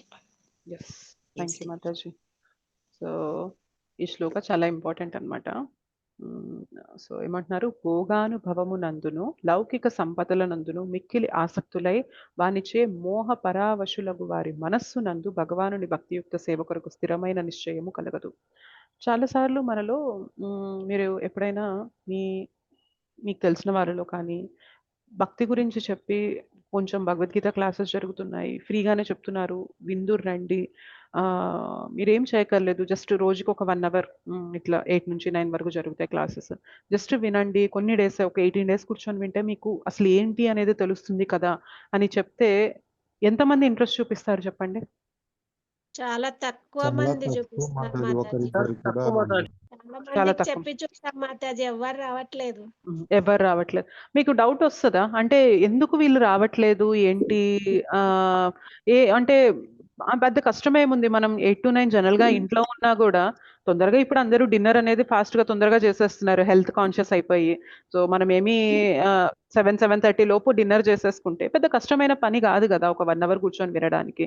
సో ఏదో సీరియల్ చూసి ఏదో టీవీలో వచ్చే ప్రోగ్రామ్ చూసే బదులు ఈ క్లాస్ విన్నా కానీ మనకి మంచిది కదా, ఉపయోగపడుతుంది కదా అని చెప్పి ఎందుకు చూపించలేకపోతున్నారు వీళ్ళు అని మీకు క్వశ్చన్ వస్తుందా రాదా చెప్పండి మనకి? మాతాజీ పోనీ ఎక్కడికైనా వెళ్ళి వినాలా అంటే ఏం లేదు, మన ఇంట్లో కూర్చొనే మన ఫోన్ నుండే మనం వినొచ్చు. అందరికీ వైఫై అవైలబుల్ ఉంటుంది, మన ఫోన్ పెట్టుకొని వీడియో ఆఫ్ చేసుకొని కూడా వినొచ్చు, వీడియో ఆన్ చేసుకునే వినాలి అని కూడా ఎవరం రూల్ కూడా పెట్టట్లేదు. సో చాలా సింపుల్ కదా, అయినా కూడా ఎంతో మంది వెనకాడతారనమాట. ఎందుకు తెలుసా? రీజన్ ఏంటి తెలుసా? ఈ శ్లోకాలో ఉంది ఆన్సర్. 2.45 లో ఉందన్నమాట, 44 లో ఉంది ఆన్సర్. సో ఏమంటున్నారు? భోగైశ్వర్య ప్రసక్తానం. ఎవరికైతే భోగం పైన ఐశ్వర్యం పైన విపరీతమైన అటాచ్మెంట్ మమకారం ఉంటుందో వారికి భగవంతుని యొక్క గుణాలు తెలుసుకోవాలి, భక్తి చేయాలి అనడానికి స్థిరమైన నిశ్చయం అనేది కలగదు అని చెప్తున్నారు అనమాట. సో బేసిక్గా ఎప్పుడైతే మనం భోగాల వెనక ఐశ్వర్యం వెనక పరిగెడుతుంటామో మన చేతన మిగలదు. గుర్తుపెట్టుకోండి. అంటే గమనించండి మీరు, మనకి ఉన్న దాంట్లో సంతృప్తి చెందుతూ ఏదైతే భగవంతుడు ఇస్తున్నాడో అది చాలు, నేను చేసే ప్రయత్నం చేస్తూ ఉంటాను, నేను అతిగా వెంపర్లాడను అనుకునే వ్యక్తి భగవంతుని యొక్క కథ వైపు భగవంతుని వైపు తొందరగా తిరగగలుగుతారు. అవునా కదా చెప్పండి? ఎగ్జాక్ట్ మాతాజీ. అలా కాకుండా నా జీవితంలో నాకు ఏదైతే ఇస్తున్నారో ఇది నాకు సరిపోదు, నా జీవితంలో ఏదైతే ఉందో అసలు నాకు ఏమీ ఇవ్వనట్లు, చుట్టుపక్కల వాళ్ళందరూ బాగున్నారు, నా జీవితంతోనే అన్యాయం జరుగుతుంది, నేను భోగాన్ని అనుభవించలేకపోతున్నాను, నేను ఏదైతే నా డ్రీమ్స్లో నా కలల్లో నేను ఇలా బ్రతకాలి అనుకున్నానో అలా నేను బ్రతకట్లేదు, నేను ఇంకా అలా బ్రతకాలి, ఇంకా అలా బ్రతకాలి, ఇంకా ఏం చేస్తే అలా బ్రతుకుతాను, ఇంకా ఏ భోగాన్ని అనుభవించాలి, ఏ సంపదలు నేను సంపాదిస్తే నేను సుఖంగా ఉంటాను అని పరితపించి పాకులాడే వ్యక్తికి భగవంతుని కథ చెప్తాను, భగవంతుని గురించి తెలుసుకుంటూ రా అని పిలిస్తే వస్తారా చెప్పండి? సో ఏమనిపిస్తుంది? ఈ గంట సేపు ఇది వింటే నాకేం ఆనందం వస్తుంది? నేను ఏదో టీవీలో ప్రోగ్రామ్ చూసుకుంటే నాకు ఆనందం వస్తుంది, కొద్దిసేపు కూర్చొని నేను అలా మర్చిపోయి నవ్వుతూ ఉంటాను. సో ఏమవుతుంది? వాళ్ళకి భోగం పైనే ఉంటుంది తప్ప ఆశ. కూర్చొని విను, అసలు నువ్వేంటో తెలుస్తుంది, మన కర్తవ్యం ఏంటో తెలుస్తుంది, మనం ఎందుకు పుట్టామో తెలుస్తుంది. అంటే ఇవన్నీ నాకెందుకు ఇప్పుడు? నాకేమైనా ఎంజాయ్మెంట్ వస్తుందా? పోనీ వినడం వల్ల నాకేమన్నా ఇంత డబ్బులు వస్తాయా? ఒక గంట సేపు కూర్చొని వింటున్నాను కదా, నాకేమన్నా సంపద వస్తుందా? నాకేమన్నా ఆనందం వస్తుందా? ఈ రెండు రాని చోట నాకేం పని? సో ఏమవుతుంది, భగవత్ కథ నీకు ఉచితంగా చెప్తాను, ఫ్రీగా చెప్తాను అన్నా కూడా ఇవాళ ఇంట్రెస్ట్ చూపించకపోవడానికి రీజన్ ఏంటి అంటే భోగం పైన, సంపద పైన విపరీతమైన మోహం పెట్టేసుకొని ఉన్నారు కాబట్టి వారికి భగవంతుని వైపు తిరగడానికే మనసొప్పదనమాట. సో హరే మనకి కృష్ణ మాతాజీ. హరే కృష్ణ మాతాజీ. ఇంకా కామెంట్ చేస్తున్నారు మాతాజీ, వాళ్ళు అట్రాక్ట్ చేసుకోవడానికి ఈ రకంగా అందరిని వాళ్ళ వైపు తిప్పుకోవడానికి ఈ రకంగా చెప్పి పిలిచి క్లాసులు చెప్తున్నారు, పెడుతున్నారు అని చెప్పని మాట్లాడుతున్నారు అని చెప్పని కూడా. అంటే అట్రాక్ట్ చేస్తే ఏమొస్తుంది అని చెప్పి మీరు అడగండి. మీరేమన్నా అంటే ఒక అంటే రూపాయి వాళ్ళ members ని చెల్లించారు, వాళ్ళ డొనేషన్లు members ని అవి ఇవి పెంచుకోవడానికి, అడుగుతున్నారు అన్నట్టుగా మాట్లాడుతున్నారు మాతాజీ. వాళ్ళ members ని డొనేషన్ పెంచుకోవడానికి. డొనేషన్ చెయ్యకపోతే మీరు క్లాసులు వినడానికి లేదు అని ఏ క్లాస్లో అయినా మీకు అనౌన్స్మెంట్ ఇవ్వడం జరిగిందా? అసలు డొనేషన్స్ ఏం చేసాం మాతాజీ మేము? మాకు లేదు. దోచింది ఏదన్నా డొనేషన్ ఇస్తేనే క్లాసులు వినాలి, డొనేషన్ ఇస్తేనే మీరు జపం చేయాలి అని ఎక్కడైనా ఏ ప్రీచర్ అయినా చెప్పడం జరిగిందా? అసలు మేము ఎక్కడ ఇచ్చాం మాతాజీ? ఎక్కడ ఇవ్వలేదు కదా. ఎక్కడైనా ప్రాబ్లం ఏంటి అంటే ఇందులో ఏదో ఒకటి ఉంది, అది ఏంటో తెలుసుకోవాలి అని ఇంట్రెస్ట్ కూడా చూపించలేనంత భోగైశ్వర్యాల్లో మునిగిపోతున్నారనమాట. అది ప్రాబ్లం. సో మనం ఎవరైతే కొంచెం తెలుసుకుందామని ప్రయత్నం చేస్తూ ఉంటారో మనల్ని పైపచ్చి అంటారనమాట. అంతా వేస్ట్ పనులు చేస్తూ ఉంటావు నువ్వు, ఎందుకు ఇవన్నీ నీకేమొస్తాయి? ఇన్ఫ్యాక్ట్ నేను ఒకప్పుడు ఉద్యోగం చేశాను. సో ఐటీ జాబ్ అంటే మంచి శాలరీ వస్తుంది కదా. సో ఎప్పుడైతే నేను లేదు, నేను ఏదైతే భగవంతుడు ఇచ్చారో దాంతో సరిపోతుంది మనకి చాలు అని చెప్పి ఎప్పుడైతే ఆగుదామని చెప్పి మా హస్బెండ్తో చెప్పానో మా హస్బెండ్ ఒప్పుకున్నారు. ఓకే, నీకు అటువైపు చెయ్యాలని లేదు అన్నప్పుడు చెయ్యొద్దు, ఓకే. సో నేను మెల్లిమెల్లిగా, నేనంటే ఇట్లా ప్రీచర్ అవుతానని నేను ఎప్పుడు కలగనలేదు. బట్ నాకు ఏంటంటే ఇష్టం, ఇది చదవడం ఇష్టం, క్లాసెస్ వినడం ఇష్టం, అట్లా కొంచెం టైం అనేది ఇచ్చేదాన్ని అనమాట. అట్లా మెల్లిమెల్లిగా గురువు కృప వల్ల, వైష్ణవుల కృప వల్ల, కృష్ణ కృప వల్ల ఈ సేవ అనేది నాకు దొరికింది. సో ఈ సేవ అనేది దొరికాక ఇప్పుడు ఇదే మనం దీని గురించి చదువుకోవడం, తెలుసుకోవడం ఇదే చేస్తూ ఉంటాం కదా. సో మొదట్లో మా ఇంట్లో వాళ్ళు కూడా అనేవారు అనమాట, ఏమొస్తుంది నీకు ఇది చేయడం వల్ల? ఉద్యోగం చేస్తే డబ్బులైనా వస్తాయి, ఇది చేస్తే నీకేమొస్తుంది? సేవ చేస్తే నీకేమైనా డబ్బులు ఇస్తున్నారా, ఎంత ఇస్తున్నారు ఏంటి అని చెప్పి అడిగారు అనమాట. సో దెన్ ఐ థాట్, ఎక్కడైతే మనకి మనీ మైండెడ్నెస్ ఉంటుందో మనకి భక్తి వైపు తిరగడానికి ఆస్కారం ఎక్కడిది? భక్తిలో ఎంత శక్తి ఉంది, భక్తి మనల్ని ఎంత పెద్ద ప్రమాదం నుండి కాపాడుతుందో తెలియక నాకు ఎంత డబ్బులు వస్తున్నాయి, నాకు ఎంత ఎంజాయ్మెంట్ వస్తుంది, ఇక్కడే చిక్కుకుపోతున్నాం తప్ప ఒక్కసారి అదే పెద్ద వలయం, మనం ఏదైతే అనుకుంటున్నామో భోగం కావాలి, ఐశ్వర్యం కావాలి అని పరితపిస్తున్నామో అది పెద్ద ఊబి అని తెలుసుకున్న వ్యక్తి అందులోకి మళ్ళీ వెళ్ళాలనుకుంటాడా చెప్పండి? లేదు మాతాజీ. ఊబి అంటే ఏంటో చెప్పండి. లోపలికి లాగేస్తుందా లేదా చెప్పండి? ఒక్కసారి కాలు పెడితే ఏమవుతుంది, మళ్ళీ బయటికి రాగలమా? అవకాశమే ఉండదు మాతాజీ. కానీ ఒక్క విషయం మాతాజీ, ఒక్క విషయం, ఇప్పుడు వాళ్ళు చెప్పింది ఎవరైతే కామెంట్ చేశారో వాళ్ళు పెద్ద వయసు వాళ్ళ, ఈ తక్కువ జనరేషన్ అయితే ఒక్కరిని కూడా మనం మార్చలేము మాతాజీ. 35 ఇయర్స్ తక్కువ జనరేషన్ వాళ్ళకి ఈవెన్ 1% కూడా మార్చలేము మాతాజీ. పెద్దవాళ్ళకి కనీసం 50-50 అని ఉంటారు కానీ కొత్త జనరేషన్ 100% ఒక జెనెటిక్ ప్రాబ్లం లాగా ఉంది. త్రూ అవుట్ ఇండియా అంటామో యూనివర్స్ అంటామో నాకు తెలియదు. Same habits, everybody same. అది ఏ కాలేజీలో చదువుకున్నా, అది ఏ ఫ్యామిలీలో పుట్టినా, everybody is having the same taste, same habits, same laziness, same అదే ఒక హైజీనిక్ గానీ ఏమీ లేదు అని నా వాట్ మై అబ్జర్వేషన్ ఈస్. పాత జనరేషన్ మేబీ మీరు అనేది ఒక్క యాంగిల్లో కరెక్టే ప్రభుజీ. వాళ్ళు అలా అవ్వడానికి కారణం పేరెంట్స్ కూడా ఉంటుంది కదా. అది కూడా నేను ఒప్పుకోను మాతాజీ. పేరెంట్స్ ఉన్నా సరే కొంతమంది పిల్లలు వినట్లేదు. ష్యూర్ 100% నేను చెప్పగలను. కరెక్టే, పేరెంట్స్ ఉంటున్నారు, పేరెంట్స్ అలాంటి సాంగత్యాన్ని కూడా ఇవ్వాలి ప్రభుజీ. ఇస్తున్నా సరే దే ఆర్ నాట్ లిజనింగ్. ఎందుకంటే నేను చాలా గ్రూప్స్ తో నేను నడుస్తుంటాను కదా. Everybody is facing same problem, all parents. It takes time Prabhuji, అంత సింపుల్ గా అవ్వదు. బేసిక్గా ఏంటి అంటే అది ఒక ఏజ్ లిమిట్ అని కూడా చెప్పడానికి లేదు. చిన్నవాళ్ళు వినరు, పెద్దవాళ్ళు వింటారు అని కూడా చెప్పడానికి లేదు. పెద్దవాళ్ళు ఏం పని చేయడానికి కూడా, ఇప్పుడు మనం ఏం పని చేయడం లేదు, ఖాళీగా ఉన్నాము అన్నవారు కూడా క్లాస్ వినండి అంటే ఎంతసేపు వింటాం? ఈ క్లాసు కూర్చొని ఏదైనా ప్రోగ్రామ్ చూద్దాము, టీవీలో ఏదన్నా ఎంజాయ్మెంట్ చేద్దాము, ఎవరితో ఏదో పిచ్చాపాటి మాట్లాడదాము, దీని వైపే మనసు వెళ్తుంది తప్ప భగవన్ నామ స్మరణ చేసుకోండి. మీకు చేయడానికి బాధ్యతలు ఏం లేవు కదా.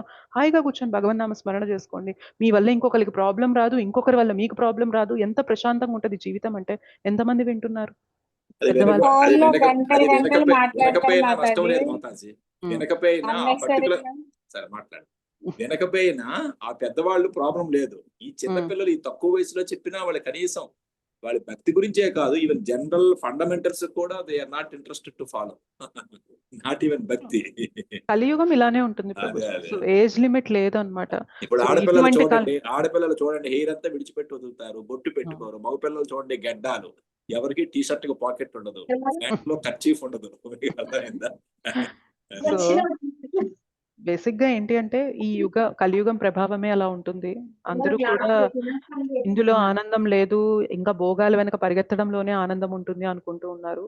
కానీ ఏదో ఒక రోజు ఎవరో ఒక గురువుల కృప వల్ల, వైష్ణవుల కృప వల్ల జీవితం అసలు ఏంటి అనేది తెలుసుకుంటారు.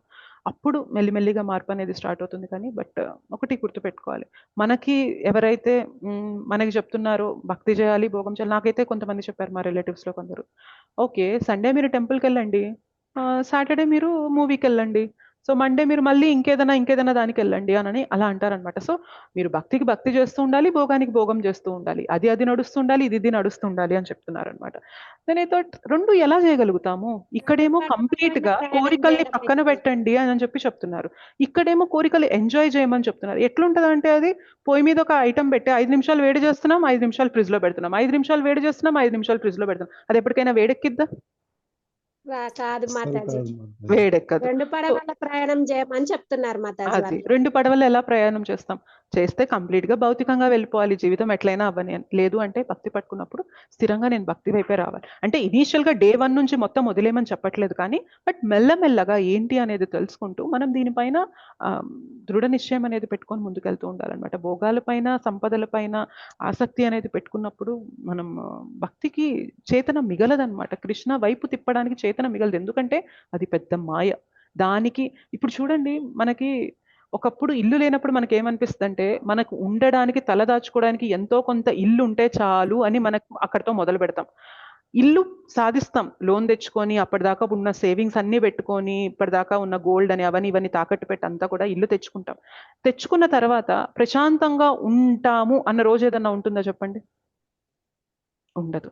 సో బేసిక్ గా ఏదో ఒక ప్రాబ్లం, అండ్ మనం ఏదైతే సంపాదించుకున్నామో కష్టపడి, ఆ ఇంట్లో కూడా మనం ప్రశాంతంగా ఉండలేమన్నమాట. ఆ ప్రాబ్లం అనో ఈ ప్రాబ్లం అనో, నేను ఇంత చిన్న ఇల్లునే ఎందుకు తీసుకున్నాను, అందరు ఎలా తీసుకున్నారు, అందరు ఎంత పెద్ద పెద్ద ఇళ్లలో ఉంటున్నారు, ఎన్ని సౌకర్యాల మధ్యన ఉంటున్నారు, నా జీవితం ఎందుకు ఇలా ఉంది? సో మనకి కోరికల్లో తృప్తి అనేది ఉండదు. ఎప్పుడైతే మనం అది తెలుసుకుంటామో, కోరికల వెనక, భోగాల వెనక పరిగెత్తినంత కాలం మనం జన్మ మృత్యు జరా వ్యాధి చక్రంలో తిరుగుతూనే ఉంటాము అని ఎప్పుడైతే అది బుర్రలోకి ఎక్కుతుందో మనకి, ఆగుతామన్నమాట. ఆగు ఆగు ఆగు, ఇన్ని జన్మలు అదే చేస్తావు కదా, ఒక్క నిమిషం ఆగు. బాడీకి ఏదైతే కావాలో, నీ జీవనానికి ఏదైతే కావాలో మినిమం థింగ్స్ చేసుకుంటూ మిగిలిన చేతనని భగవంతునికి ఇవ్వు. ఇప్పటిదాకా నీ కోరికల వెనకే పరిగెత్తావు, జీవితంలో కొత్తదనం ఏం లేదు. ఆ కోరిక తీరితే ఇంకో కోరిక వస్తుంది, ఇంకో కోరిక తీరితే ఇంకో కోరిక వస్తుంది, ఇంకో కోరిక తీరితే ఇంకో కోరిక వస్తుంది. జీవితం వెనక్కి తిరిగి చూసుకుంటే కోరికలు, మనస్సు అడిగిన కోరికలు అన్నీ తీర్చుకోవడంలోనే మనం ప్రయాణం ఉంది తప్ప మనకు ఒక లక్ష్యం ఇంకేదన్నా ఉందా చెప్పండి? ఎందుకు పుట్టామని ఎప్పుడైనా ఆలోచిస్తామా చెప్పండి? లేదు. ఎప్పుడైతే ఈ భగవద్గీత వింటామో అప్పుడు అర్థమవుతుంది అనమాట, ఓకే నేను ఏదైతే ఆనందం వస్తుందని పరిగెడుతున్నానో అదే నాకు దుఃఖానికి కారణం అవుతుంది. సో దీన్నే మాయ అంటారేమో. ఆనందం అని దేని గురించి అయితే పరిగెడుతున్నామో అదే మనకి దుఃఖానికి కారణం అవుతుంది. ఏదైతే మనకి వద్దు వద్దు వద్దు, ఇప్పుడు కాదని వదిలేస్తున్నామో అందులోనే మన ప్రాబ్లమ్స్ అన్నిటికీ సొల్యూషన్ ఉంది, భక్తిలోనే సొల్యూషన్ ఉంది అని ఎప్పుడైతే తెలుసుకొని ఇటువైపు మన గమ్యాన్ని మార్చుకొని తిరుగుతామో, ప్రయాణం అనేది మొదలు పెడతామో, దెన్ లైఫ్ అనేది సెట్ అవుతుంది అనమాట. సో భోగాల పైన, ఐశ్వర్యాల పైన ఆసక్తి ఉన్నంత కాలం భక్తి పైన దృఢ నిశ్చయం అనేది మనకి రానే రాదు. సో మా ఇళ్లలో కూడా ఇప్పటికీ చెప్తూ ఉంటారు, అక్కడ వాళ్ళు అది కొన్నారంట, ఆ ఫ్లాట్ కొన్నారంట, ఆ నగలు కొన్నారంట, అవి కొన్నారంట, ఈ కొన్నారంట అని చెప్తూ ఉంటారనమాట. సో మొదట్లో నేను తిరిగి చెప్పేదాన్ని. ఇప్పుడు ఏంటి అంటే, ఓకే తిరిగి చెప్పిన వాళ్ళు అర్థం చేసుకునే స్థితిలో లేరు కాబట్టి just don't say anything, be calm. ఓ అవునా, ఓకే మంచిది మంచిది మంచిది, అంతే. సో వాళ్ళ చేతనని నేను డిస్టర్బ్ చేయట్లేదు మాట్లాడి, నా చేతనని నేను తీసుకొని నేను మళ్ళీ దాంతో డిస్టర్బ్ అవ్వట్లేదు. నాకు అర్థమైపోయింది, ఎన్ని సంపాదించినా రేపు పొద్దున్న నేను అనుకునే ఈ శరీరాన్ని కూడా వదిలిపెట్టి వెళ్ళిపోవాలి. దాని వైపు పరిగెత్తి నేనేం సాధిస్తాను? ఎంత తింటాం చెప్పండి? మనకి ఒక ముద్ద ఎక్కువ తింటే అరగదు, ఒక ముద్ద తక్కువ తింటే ఆకలి. సో ఇటువంటి శరీరంలో మనం చిక్కుకుపోయి ఎంత సంపాదించి ఎంత తింటాం మనము? సంపాదించాలి, ఇంకా ఆస్తులు వెనకేసుకోవాలి, ఇంకా భోగాలు అనుభవించాలి. ఎంత భోగం అనుభవిస్తాం? మనకి నచ్చిన ఐటెం కొంచెం ఎక్కువ తింటే అది ఖచ్చితంగా ప్రాబ్లం అవుతుందా కాదా చెప్పండి మన హెల్త్‌కి? Yes or no? సో మనకి నచ్చిన పని కొంచెం ఎక్కువగా చేస్తే అది మన శరీరానికి రివర్స్ తీసుకొచ్చేస్తుంది. అవునా కాదా? Yes so Mataji. మరి ఎస్ మాతాజీ. ఆ డిజైన్ చూసైనా మనం అర్థం చేసుకోవాలి. బేసిక్‌గా ఈ శరీరం భోగం అనుభవించడానికి కాదు. భోగం అనుభవించడానికే ఈ శరీరం ఉంటే, నాకు గులాబ్ జామ్ ఇష్టమైతే ఎన్ని గులాబ్ జాములు తిన్నా కూడా నా శరీరం సహకరించాలి. మరి మన శరీరం సహకరిస్తుందా అలాగా? సహకరించట్లేదంటే అర్థం ఏంటి? తెలివైన వ్యక్తి ఆలోచించాలి. సహకరించట్లేదంటే అర్థం ఏంటి అంటే, ఇది భోగం చేయడానికి భగవంతుడు ఇవ్వలేదు. దీన్నొక పర్పస్ కోసం ఇచ్చాడు. దీన్ని మెయింటైన్ చేయడానికి ఏదైతే కావాలో దాన్ని తీసుకోవాలి కానీ, భోగాల కోసం వెళ్తున్నానంటే నాకక్కడ కష్టాలే వస్తున్నాయి తప్ప భోగం రావట్లేదు. అవునా కదా? ఆ క్షణానికి తృప్తి అనిపించొచ్చు. సో ఫుడ్ నచ్చిందని ఎక్కువ తినేస్తే ఏమవుతుంది? నెక్స్ట్ డే అది నాకు అరుగుతుందా? అరగట్లేదు. శ్రమకది సహకరించట్లేదు. సో మనకిష్టమైన పని ఎక్కువ ఏదో సుఖం వస్తుందని ఎక్కువ ఏదైతే చేస్తామో అది మన బాడీ తట్టుకోవట్లేదంటేనే మనం గుర్తుపెట్టుకోవాలి. మనం ఈ శరీరంలో ఉన్నది భోగం అనుభవించడానికి కాదు, సుఖాలు పడడానికి కాదు. దీనికొక గమ్యం ఉంది. ఆ గమ్యాన్ని చేరడానికి భగవంతుడు ఈ అవకాశాన్ని ఇచ్చారు. ఈ వాహనాన్ని ఇచ్చారు మనకి. దీన్ని పోషణకి ఏదైతే కావాలో అది చేసుకుంటూ ముందుకెళ్ళాలి తప్ప, భోగాల జోలికెళ్ళామంటే ఆ భోగాలే మన పీకలకు చుట్టుకొని మనల్ని ఇంకా అధమ స్థాయికి తీసుకెళ్తాయని మనం ఎప్పుడు గుర్తుపెట్టుకోవాలన్నమాట. So always we should always remember, ప్రతి క్షణం కూడా నా మనసు చెప్పేది నేను వినాలా, కృష్ణ చెప్పేది నేను వినాలా, గురువు చెప్పేది నేను వినాలా.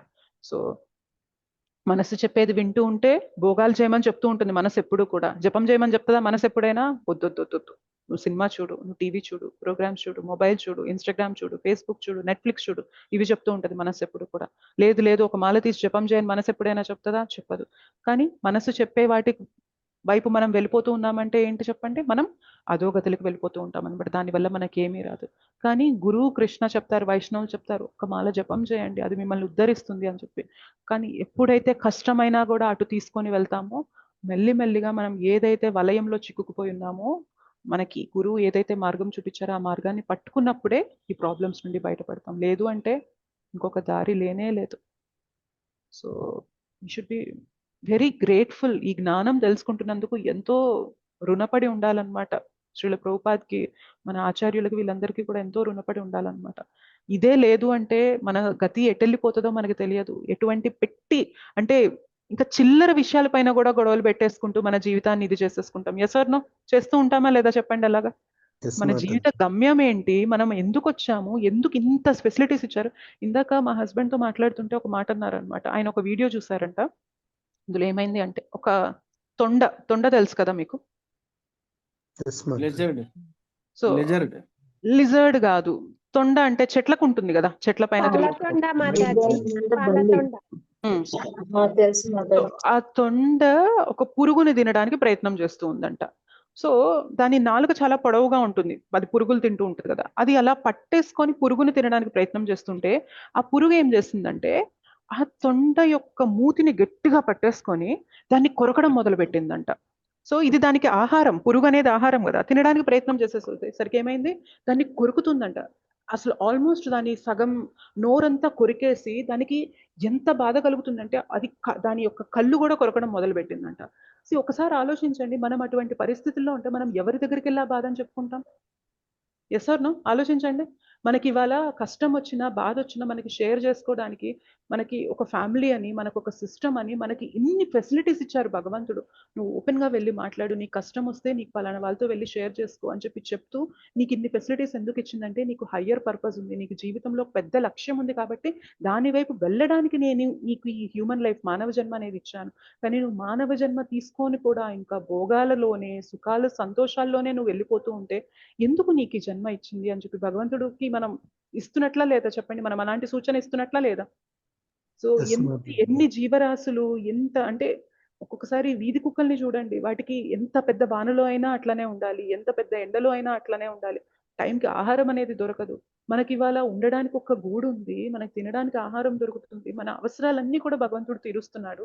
ఎందుకు ఇంత చేస్తున్నాడు? మనకి ఇంత తెలివిచ్చాడు భగవంతుడు. ఎందుకు ఇంత ఇంత చేసింది ఎందుకు చెప్పండి? మనకి ఇంత ఇచ్చింది ఎందుకు? సో దట్ మనం హైయెస్ట్ థింగ్ పట్టుకోవాలి జీవితంలో, భగవంతుని పట్టుకొని అటువైపు వెళ్ళిపోవాలి. అందుకు ఇచ్చారు అంతే తప్ప అక్కర్లేని చిల్లర విషయాలు పట్టించుకొని ఆవిడ నన్ను ఇలా అంది, ఈయన నన్ను ఇలా అన్నాడు, నాకు మర్యాద ఇవ్వకుండా ఉంటారా, నా జీవితం నన్ను ఇలా చేస్తారా, నన్ను ఇలా అవమానపరుస్తారా అని చెప్పి ఇట్లాంటి అక్కర్లేని విషయాలు అనేవి పట్టించుకుంటూ ఉంటే మనకి భగవంతుని పైన చేతన అనేది అసలు వెళ్తుందా చెప్పండి? వెళ్ళనే వెళ్ళదు. కాన్సన్ట్రేషన్ చేయలేకపోతాం మాతాజీ.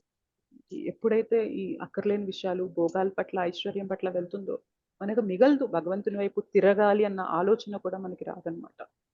సో అవి మనకి భక్తిలో బిగ్గెస్ట్ డిస్ట్రాక్షన్స్ అన్నమాట.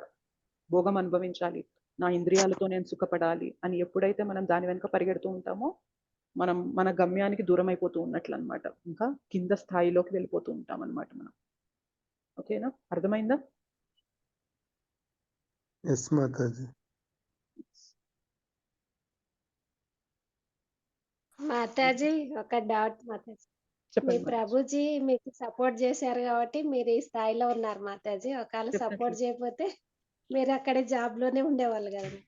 తెలియదు మాతాజీ, లైఫ్ ఎలా ఉండేది అనేది తెలియదు కానీ బట్ మా హస్బెండ్ నాకు సపోర్ట్ చేస్తారు కాబట్టి నేను ఇప్పుడు ఇదంతా చేయగలుగుతున్నాను మాతాజీ. అదైతే అదే మాతాజీ. పక్కా చెప్పగలను అనమాట. సో నాకు ఇవాళ కూడా అలాగే తను సపోర్ట్. ఒక్కొక్కసారి శ్లోక ప్రిపేర్ అవ్వకపోయినా కానీ చెప్తుంటారు, ఏం శ్లోక నేను చూసి చెప్తూ ఉంటాను, ఈ పాయింట్స్ యాడ్ చేసి చెప్పు అని చెప్పి తను సపోర్ట్ చేస్తారు కాబట్టి చేయగలుగుతున్నాను. సో నాకు నేను ఏదైతే సేవ చేయగలుగుతున్నానో నాకు బిగ్గెస్ట్ సపోర్ట్ మా హస్బెండ్ మాతాజీ. అదే మాతాజీ, మాకు కూడా అలా ఉండాలని కోరుకుంటున్నాం ఆ కృష్ణుని. హరే కృష్ణ మాతాజీ. హరే డిస్టర్బ్ కృష్ణ. చేశాను. లేదు మాతాజీ. Thank you.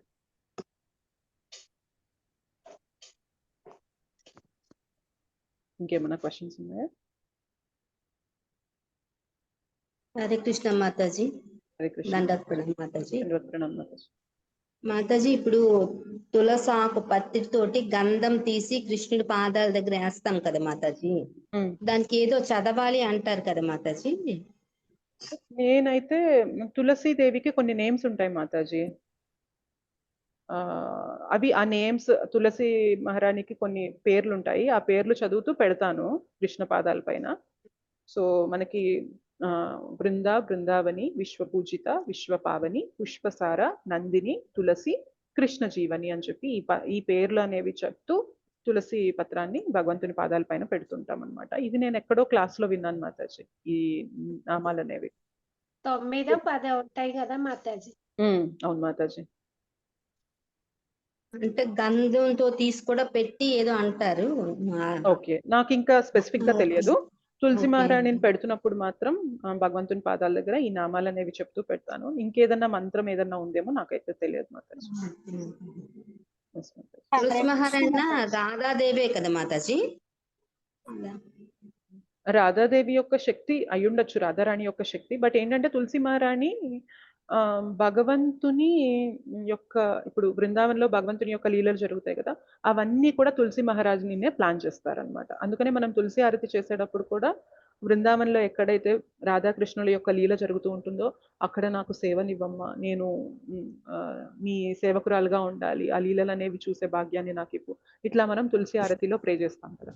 సో రాధారాణి యొక్క అంశనే మాతాజీ. ఎందుకంటే తులసి మహారాణికి మనకి కృష్ణ శాలిగ్రామ్ శిలగా వస్తారనమాట. సో తులసి మహారాణికి శాలిగ్రామ్ శిలకి వివాహం జరుగుతుంది. సో బేసిక్ గా వివాహం ఎవరి మధ్యన జరుగుతుంది? రాధాకృష్ణులకే జరుగుతుంది. రాధారాణియే తులసి మహారాణి లాగా వచ్చి, కృష్ణనే శాలిగ్రామ్ శిలగా వచ్చి వారి వివాహం అనేది జరుగుతుంది అనమాట. అదే రాధాకృష్ణుడికి తులసి పత్రం, కృష్ణుడికి పాదాల దగ్గర తులసి పత్రం రోజు వేస్తాను, అందుకు డౌట్ వచ్చింది మాతాజీ. ఓకే మాతాజీ. ఓకే మాతాజీ, థ్యాంక్ యూ మాతాజీ. హరే కృష్ణ. హరే కృష్ణ మాతాజీ. మాతాజీ మొన్న దుర్గాదేవి, మాయాదేవి ఏదో కొంచెం క్లారిఫికేషన్ అవుతుందా చూడండి. ఎస్ ప్రభుజీ. కొంచెం బ్రీఫ్ గా ఇచ్చినా చాలు. Yes yes. So last class లో మనము ఇట్లా ధనం అనేది ఎవరైతే కొంచెమైనా భక్తి చేసుకుంటారో వచ్చే నెక్స్ట్ లైఫ్ లో వాళ్ళు ధనవంతుల కుటుంబంలో పుట్టే ఛాన్స్ ఉంటుంది, లేదా భక్తుల కుటుంబంలో పుట్టే ఛాన్స్ ఉంటుంది అనుకున్నప్పుడు ఒక మాతాజీ క్వశ్చన్ అడిగారు, మరి ధనవంతుల కుటుంబంలో పుడితే భక్తికి ఎలా ఫేవరబుల్ గా అవుతుంది? ధనం ఉన్నవారు జనరల్ గా భగవంతుని వైపు అంత తొందరగా తిరగరు కదా, ధనంలో ఇప్పుడు అనుకున్నాం కదా, భోగానుభవంలో వాళ్ళు కొట్టుకుపోతూ భగవంతుని వైపు తిరగాలని చూడరు కదా. మరి భక్తి ఎలా ముందుకెళ్తుంది భోగాలు ఉన్న ఫ్యామిలీలో మనం పుడితే అని అడిగినప్పుడు దానికి ఆన్సర్గా మనం ఏమనుకున్నామంటే, భోగంలో కూడా 2 రకాలు ఉంటాయన్నమాట. మనం ఏదైతే భక్తి చేసుకొని మనం ఒక సంపన్నుల కుటుంబంలో పుడతామో, భక్తి ద్వారా వచ్చిన జన్మ కాబట్టి అది సంపన్నుల కుటుంబంలో పుట్టినా కూడా అక్కడ సంపద అనేది లక్ష్మీ రూపం అన్నమాట. సో లక్ష్మీ రూపంలో ఉన్న సంపద ఎప్పుడు కూడా నారాయణుడి సేవ చేయాలి అనుకుంటూ ఉంటుంది. సో మనం అక్కడ సంపన్నుల కుటుంబంలో ఉన్నా కూడా ఆ సంపద లక్ష్మీ స్వరూపం కాబట్టి మనల్ని భగవంతుని వైపు చేరుస్తుంది అనమాట ఆ సంపద. సో బేసిక్గా ఒకప్పుడు భక్తి చేసుకొని వాళ్ళ సంపన్నుల కుటుంబంలో పుట్టాము, మళ్ళీ ఈ సంపద మనల్ని భగవంతుని వైపే తీసుకెళ్తుంది కాబట్టి మన భక్తి అనేది కంటిన్యూ అవుతుంది. కొందరికి అలా కాదనమాట, భక్తి చేయకుండా మంచి కర్మలు చేసుకొని వాళ్ళు నెక్స్ట్ లైఫ్ అనేది సంపన్నుల కుటుంబంలో పుడతారు. అయితే మంచి కర్మలు చేసుకునేది ఎందుకు అంటే భోగాలు అనుభవించడానికి. ఇక్కడ భగవంతుని యొక్క ప్రస్తావన అనేది రాదు కాబట్టి ఇక్కడ వారికి ఏదైతే సంపద వస్తుందో ఇది లక్ష్మీదేవి స్వరూపం అవ్వకపోవచ్చు. ఇదేమవుతుంది అంటే మాయా స్వరూపం అవ్వచ్చు. మాయా స్వరూపంలో కూడా సంపద ఉంటుంది, కానీ ఈ సంపద మనల్ని భగవంతుని వైపు తీసుకెళ్ళకపోవచ్చు అనమాట. సో సంపదని ఎప్పుడు కూడా నెగిటివ్ గానే చూడాల్సిన అవసరం లేదు. కొంతమంది సంపన్నులు కూడా భగవంతుని సేవ చేసుకుంటూ భగవంతునికి దగ్గరకు వెళ్తూ ఉంటారు. వీరేంటి అంటే ఒకప్పుడు భక్తి చేసుకొని వాళ్ళు ఈ కుటుంబంలో జన్మ తీసుకొని మరి భక్తిని కంటిన్యూ చేస్తున్నారు. కొందరు సంపన్నుల కుటుంబంలో ఉన్నా కూడా భగవంతుని వైపు తిరగని వారు ఉంటారు. మనకి జనరల్ టెండెన్సీ అలానే ఉంటుంది కదా. సో వాళ్ళు ఏంటి అంటే ఏవి మంచి కర్మలు ఆచరించి ఇవాళ వారు దాని ఫలితాన్ని అనుభవించడానికి ఇటువంటి కుటుంబంలో పుట్టారు తప్ప వారికి స్వతహాగా భక్తి చేసిన ఇది లేదు కాబట్టి ఆ సంపద అనేది భోగాలకి వాళ్ళు వాడుకుంటారు. మేబీ వీళ్ళ జీవితంలో కూడా ఎప్పుడైతే వైష్ణవులు కానీ గురువులు కానీ వీరి పైన కృప చూపించినప్పుడు ఏమవుతుంది అంటే సంపదలో ఉన్నప్పటికీ కూడా వారు మెల్లిగా భగవంతుని వైపు తిరిగి వారి సంపదని కూడా భగవత్ సేవగా ఉపయోగిస్తూ భగవంతుని వైపు వారి గమ్యాన్ని స్టార్ట్ చేస్తారనమాట, వారి ప్రయాణాన్ని. సో అర్థమైంది కదా ప్రభుజీ, క్లారిటీ వచ్చింది కదా? అంటే దుర్గాదేవి మాయాదేవి ఒక్కరే చెప్పుకొచ్చారు. ఇక్కడ మనకి ఏదైతే సంపద భగవంతుని వైపు తీసుకెళ్తుందో ఆ సంపద మనకి లక్ష్మీ స్వరూపం. ఏ సంపద అయితే మనల్ని భగవంతునికి బహిర్ముఖం చేస్తుందో, భగవంతునికి దూరంగా తీసుకెళ్లాలని చూస్తుందో అది మాయా స్వరూపం అన్నమాట. దుర్గాదేవి మాయా స్వరూపం. ఎస్ మాతాజీ, ఇప్పుడు మీరు చెప్పేది మాయాది అంటే ఇప్పుడు ఉన్న దాంతో ఆ భోగాలు అనుభవించంటే ఏదైనా అనవసరంగా ఖర్చులు పెట్టేది అది మాయానే అంటే భోగాలు మాతాజీ భగవంతుణ్ణి గుర్తించకుండా నాకేమీ నేను ఎంజాయ్ చేసేస్తాను, భగవంతుని అవసరం లేదు, నాకు ఆయన వైపు తిరగాల్సిన ఇది లేదు అనుకోవడం మాయ మాతాజీ. బేసిక్ గా భగవంతుణ్ణి మనం విస్మరించి బ్రతుకుతున్నామంటేనే మాయలో బ్రతుకుతున్నట్లు. అది మాతాజీ. ఇప్పుడు సినిమాకి వెళ్ళాలి అనుకున్నాం అనుకోండి, ఆ సినిమాకి వెళ్తాము అనేది మాయా అని అర్థం. అలాగా సినిమాకి వెళ్ళడం మాయా అని అర్థం కాదు. సినిమాకి వెళ్తే ఏం చేస్తున్నాం మనము, మన యొక్క ఇంద్రియాలని సంతృప్తి పరుచుకుంటున్నాం, అవునా కదా? మనకి మన మైండ్ కి చూడాలి అని కోరిక కలిగింది, సో మైండ్ కి కలిగింది కాబట్టి మనం వెళ్ళిపోయాం చేస్తున్నాం. ఏమవుతుంది ఇక్కడ, మైండ్ మన మాస్టర్ అవుతుంది. మైండ్ ఎప్పుడు కూడా కోరికలు కోరుతూ ఉంటుంది, మనం ఆ కోరికల వైపు పరిగెడుతూ ఉంటున్నాం కాబట్టి మైండ్ ఎప్పుడు భగవంతుని వైపు వెళ్ళమని చెప్పదు. యాజ్ లాంగ్ యాజ్ మనం భగవంతుని మార్గంలో భగవద్గీత భక్తుల సాంగత్యంలోకి రానంత వరకు కూడా మైండ్ ఎప్పుడు కూడా మనల్ని సుఖాల వైపు ఇంద్రియ భోగం వైపే పరిగెత్తిస్తుంది. కాబట్టి ఆ ఇంద్రియ భోగాల్లో చిక్కుకోవడం అనేది మాయా అన్నమాట. సినిమాకి వెళ్ళడం మాయా అంటే సినిమాకి వెళ్ళాలి అని చెప్పిన మన మైండ్ యొక్క మాటలు వింటూ మన జీవితాన్ని అటు నడిపిస్తూ ఉంటున్నాం చూసారా, దాన్ని మాయా అంటారు అనమాట బేసిక్ గా. అర్థమైందా? కన్ఫ్యూజ్?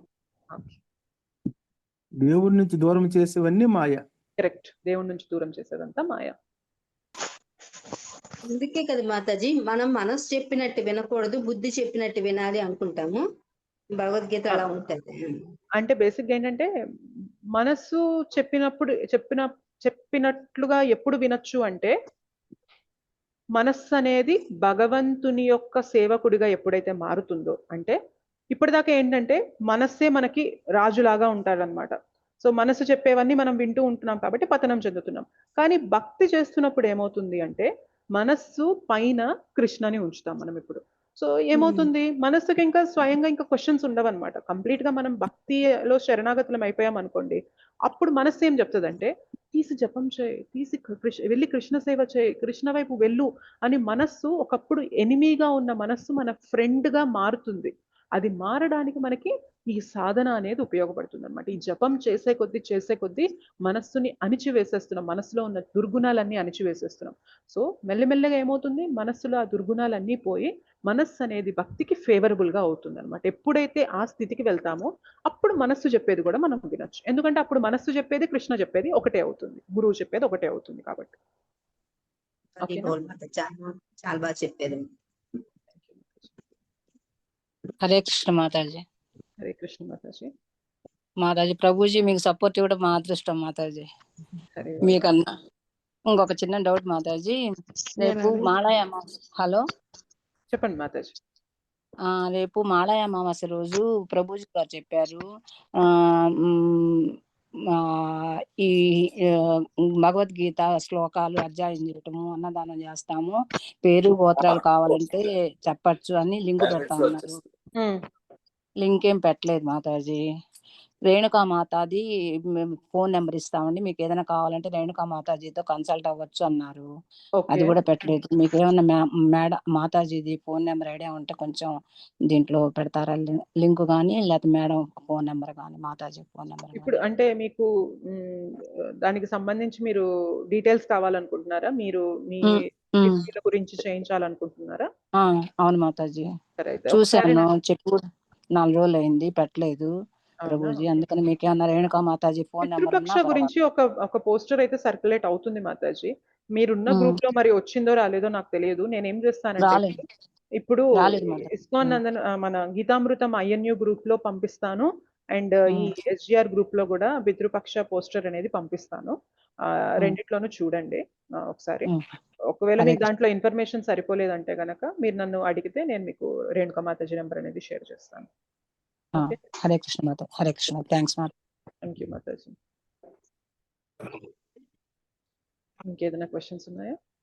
గ్రూప్ లో పెడుతున్నారు కదా మాతాజీ, వస్తున్నాయి గ్రూప్ లో. మేబీ మాతాజీ చూసుకోలేదేమో, గురించి గ్రూప్ లో పెడుతున్నారు. ఒకసారి చూడండి మాతాజీ, సరోజ మాతాజీ ఒకసారి చూడండి, గ్రూప్స్ లో అయితే వస్తున్నాయి. ఈ గ్రూప్ లోనే మాతాజీ గీతామృతం ఐఎన్యు గ్రూప్ లో వస్తుంది. మార్నింగ్ దానిలో కూడా వస్తుంది కదా మాతాజీ. అదే ఆ మార్నింగ్ దే నేను అంటుంది, మార్నింగ్ గ్రూపే అది. చూస్తున్నాను, వస్తున్నాయి మాతాజీ. గీతాది వచ్చింది, సీక్రెట్స్ ఆఫ్ గీతా రివీల్డ్. పితృపక్షంది కూడా పంపించారు మాతాజీ. మీరు మంచిగా చూడండి, 501 రూపీస్ పెడితే చేస్తే మనసు. నేను మళ్ళీ పంపిస్తాను లేండి. ట్యూస్డేనే పంపించారు మాతాజీ, పావని మాతాజీ పంపించారు. నేను మళ్ళీ పంపిస్తాను. ఓకే మాతాజీ.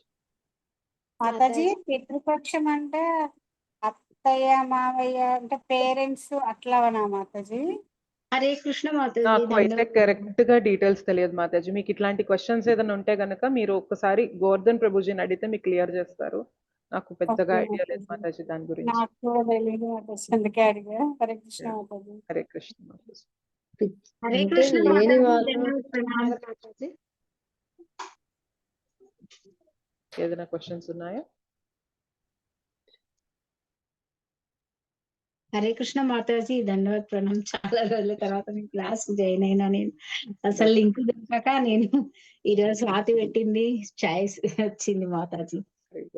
సారీ, ఈ క్లాస్ వినడం లేదు, రోజు మిస్ అవుతున్నాను. మీరు శుక్రవారం ఒకటే రోజు పెడుతున్నారా మాతాజీ? సాయంత్రం అయితే శుక్రవారం ఒకటే తీసుకుంటున్నాను, మార్నింగ్ అయితే మాత్రం బుధవారం గురువారం తీసుకుంటున్నా మాతాజీ. అవునా, అయితే మేము అందులో ఉన్నాం కదా, మీది అలవట్లేదు అట్లా. భాగవతం వింటున్నాం కదా మాతాజీ, అట్లా అని. సారీ, ధన్యవాదాలు మాతాజీ, చాలా చాలా బాగా చెప్పారు, ధన్యవాదాలు. హరే కృష్ణ మాతాజీ, ధన్యవాదాలు. థ్యాంక్ యూ సో మచ్ మాతాజీస్ అండ్ ప్రభుజీస్. మళ్ళీ మనం నెక్స్ట్ క్లాస్ లో కలుసుకుందాము.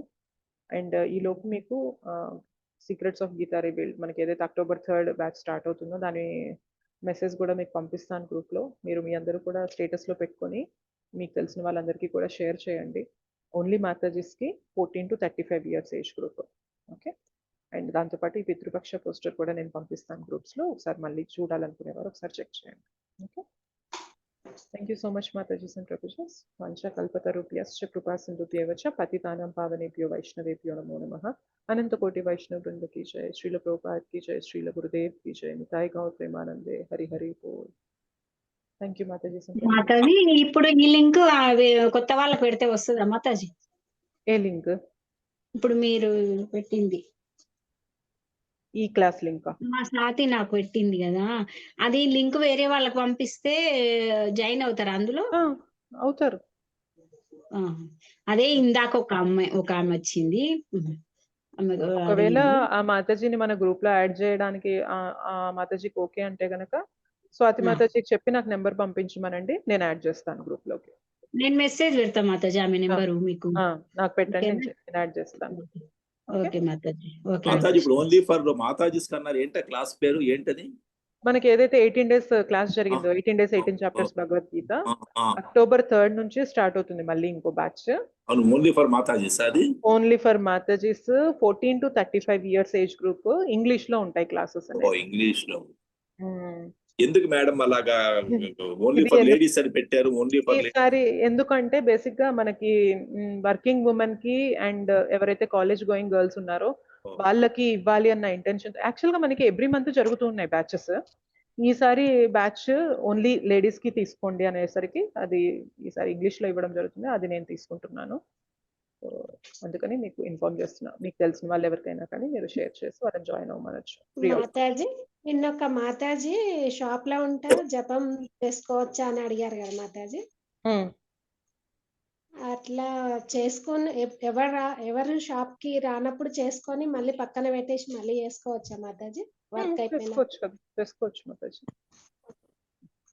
మాతాజీ జపమాల ఎప్పుడైనా ముట్టుకోవచ్చా మనం? ఎప్పుడైనా ముట్టుకోవచ్చు, నో ప్రాబ్లం ఎట్ ఆల్. 365 రోజులు ఎటువంటి స్థితిలో ఉన్నా కానీ ముట్టుకొని చేసుకోవచ్చు. ముట్టుకోవచ్చు. అదే నేను అంటే నెలసారి ఉన్నప్పుడు ముట్టుకోవద్దు అన్నట్టు ముట్టుకోవట్లేదు. ఏం కాదు, ముట్టుకోవచ్చు, చేయొచ్చు. ఇప్పుడు ఏదైతే కంటిమాల వేసుకుంటామో ఇది కూడా నిత్యంగా ఉంటుంది. మనం ఎప్పుడు దీన్ని తీయడం అనేది ఉండదు కాబట్టి. సో జపం కూడా అంతే, ఎప్పుడు చేయాలి మనం. ఏ క్షణాన ఏ ప్రమాదం ఏ ఆపద మనకి ముంచుకొస్తుందో తెలియదు కాబట్టి పలానా రోజుల్లోనే పలానా గడియల్లోనే పలానా సమయంలోనే చేయాలి అని నియమాలు లేవన్నమాట. స్పెషల్లీ హరే కృష్ణ మహామంత్రానికి అయితే నియమాలు అనేవే లేవు. ఎప్పుడైనా మనసులో స్మరణ జరిగితే ఇంకా బాగుంటది. ఇంకా అది ఫస్ట్ క్లాస్ అన్నమాట. ఎల్లప్పుడు కూడా మన భగవంతుని స్మరణ అనేది మన మనసులో నడుస్తూ ఉంటాయి. అది టాప్ క్లాస్. బట్ జపమాలకైతే మాత్రం ఎట్లాంటి మాతాజీ తానం చేసే చేయాలన్నా? ఒకవేళ కొందరు పొద్దున లేచి చేయాలనుకుంటారు, అట్లా చేయొచ్చా తానం చేయకుండా? యాక్చువల్ గా అయితే నియమాలు లేవు మాతాజీ. కానీ కొంచెం మనం బాహ్య శుచి అనేది ఫాలో అయ్యామంటే మనం మనసుని కంట్రోల్ చేయడానికి ప్రయత్నం చేస్తున్నాం కదా, నామం పైన ఫోకస్ చేయడానికి. సో మనకి బాహ్య శుచి తోడైనప్పుడు కొంచెం లోపల కూడా ఫోకస్ చేయడం అనేది కుదురుతుంది. ఒకవేళ మీకు చేయలేని పక్షంలో కూడా స్నానం చేయకుండా చేసినా కూడా ఇబ్బంది లేదు మాతాజీ. జనరల్ అంటే నా గురించి అంటలే కదా, పొద్దుగాల ఒకవేళ కొంత తొందర లేస్తాం కదా, టైం ఉంటది కదా అని అట్లా ఉద్దేశంతో అడుగుతుంది. జనరల్ గా మనం బాత్రూమ్ కి వెళ్లకుండా ఉన్నంత వరకు అయితే చేసుకోవచ్చు, బ్రష్ చేసుకుంటున్నాక. తర్వాత అయితే మాత్రం స్నానం చేసి చేయాలి అంటారు. సో ఆ శుచి అనేది ఫాలో చేసినప్పుడు కొంచెం ఫోకస్ మంచిగా వస్తుంది మాతాజీ. ఓకే మాతాజీ, అట్లాగే చేస్తాం కానీ జస్ట్ అడుగుతున్నా అంతే. ఎస్ మాతాజీ. ఓకే మాతాజీ, థ్యాంక్ యూ మాతాజీ. హరే కృష్ణ మాతాజీ. హరే కృష్ణ మాతాజీ, ధన్యవాద్ ప్రణామ్. చాలా చాలా థ్యాంక్స్ మాతాజీ, ఇన్ఫర్మేషన్ బాగా ఇచ్చారు. మాతాజీ హరే కృష్ణ. హరే కృష్ణ మాతాజీ, ధన్యవాదాలు. చాలా బాగా మాతాజీ. మాతాజీ మళ్ళీ మనం నెక్స్ట్ క్లాస్ లో కలుసుకుందాం. హరే కృష్ణ మాతాజీ. ఇప్పుడు అవసరం అయితే ఇక్కడ ఒక సండేనన్నా క్లాసు చెప్పడానికి ఎవరైనా వస్తారా స్కూల్లోనా? ఒక్కసారి ఈ విషయం అయితే రిషికేష్ ప్రభు కానీ గోవర్ధన్ ప్రభు కానీ అడగాలి మాతాజీ మీరు. వాళ్ళని అడిగితే మేబీ ప్రభు వాళ్ళు లేదంటే ఇంకెవరైనా పంపిస్తారు ప్రభుజీ వాళ్ళు. సో ఒకసారి మీరు ఈ విషయాన్ని గోవర్ధన్ ప్రభుజీకి కానీ లేకపోతే రిషికేష్ ప్రభుజీకి కానీ చెప్పండి. వాళ్ళు ఒకసారి చూసి ఆలోచిస్తారు మాతాజీ. కనీసం సండేను ఏదో ఒక గంట, రోజు ఒక గంటనా, లేకపోతే రోజు అంటే ఇంకా సిటీ నుండి రావాలంటే కష్టం, కానీ వారానికి ఒక రోజు అయితే వస్తారేమో అని నేను ఆశపడుతున్నా మాతాజీ. అయితే ఈ ఒక ఆమె అడిగింది, స్కూల్లో పిల్లలకి చెప్తే బాగుంటది కదా అని, మీరు చెప్తారా అంటే నాకేం వస్తుంది మాతాజీ, నాకు రాదు ఏదో ఇంకా ఇట్లా నాకు తెలిసినంత చెప్తుంటా, ఇంకా వాళ్ళని వీళ్ళని జాయిన్ చేస్తుంటా అంతే. మీరు వాళ్ళని అడగండి, కొంచెం మీకు ఏదైనా ఇన్ఫర్మేషన్ ఇస్తారు. కనుక్కొని వాళ్ళు ప్రభుజీ వాళ్ళకి టైం కుదిరితే మేబీ వాళ్ళే వస్తారు, లేదంటే ఇంకెవరినైనా అసైన్ చేయొచ్చేమో ఆ సేవకి అనేది చూస్తారు. సరే తీసుకెళ్ళండి, వాళ్ళ దగ్గరికి తీసుకెళ్ళండి ఈ విషయాన్ని. అదే వస్తున్నారా మాతాజీ యాత్రకి? లేదు మాతాజీ, రావట్లేదు. మా పాపకి ఎగ్జామ్స్ ఉన్నాయి, సో కుదరలేదు ఈసారి. అయ్యో, సరే మాతాజీ, ధన్యవాద ప్రణామ్. ధన్యవాద ప్రణామ్. హరే కృష్ణ. హరే కృష్ణ. రేపే కదా మీరు బయలుదేరేది యాత్రకి? రేపే మాతాజీ, అందుకే ప్రిపేర్ అవుతున్నా. ఓకే మాతాజీ. హరి బోల్. మా అందరి తరపున కూడా ప్రే చేయండి. మేము రాలేకపోయినా కూడా మేమందరం భగవంతుని కృపని పొంది భక్తిలో కొంచెం అందరూ బాగుండాలి, భక్తులు అందరూ బాగుండాలని ప్రేర్ చేసుకొని వస్తాం మాతాజీ. Hare Krishna. Thank you so much. ధన్యవాద ప్రణామ్. హరే కృష్ణ మాతాజీ, దండవత్ ప్రణామ్ మాతాజీ. ధన్యవాద ప్రణామ్. హరే కృష్ణ మాతాజీ, దండవత్ ప్రణామ్. ప్రణామ్. హరే కృష్ణ.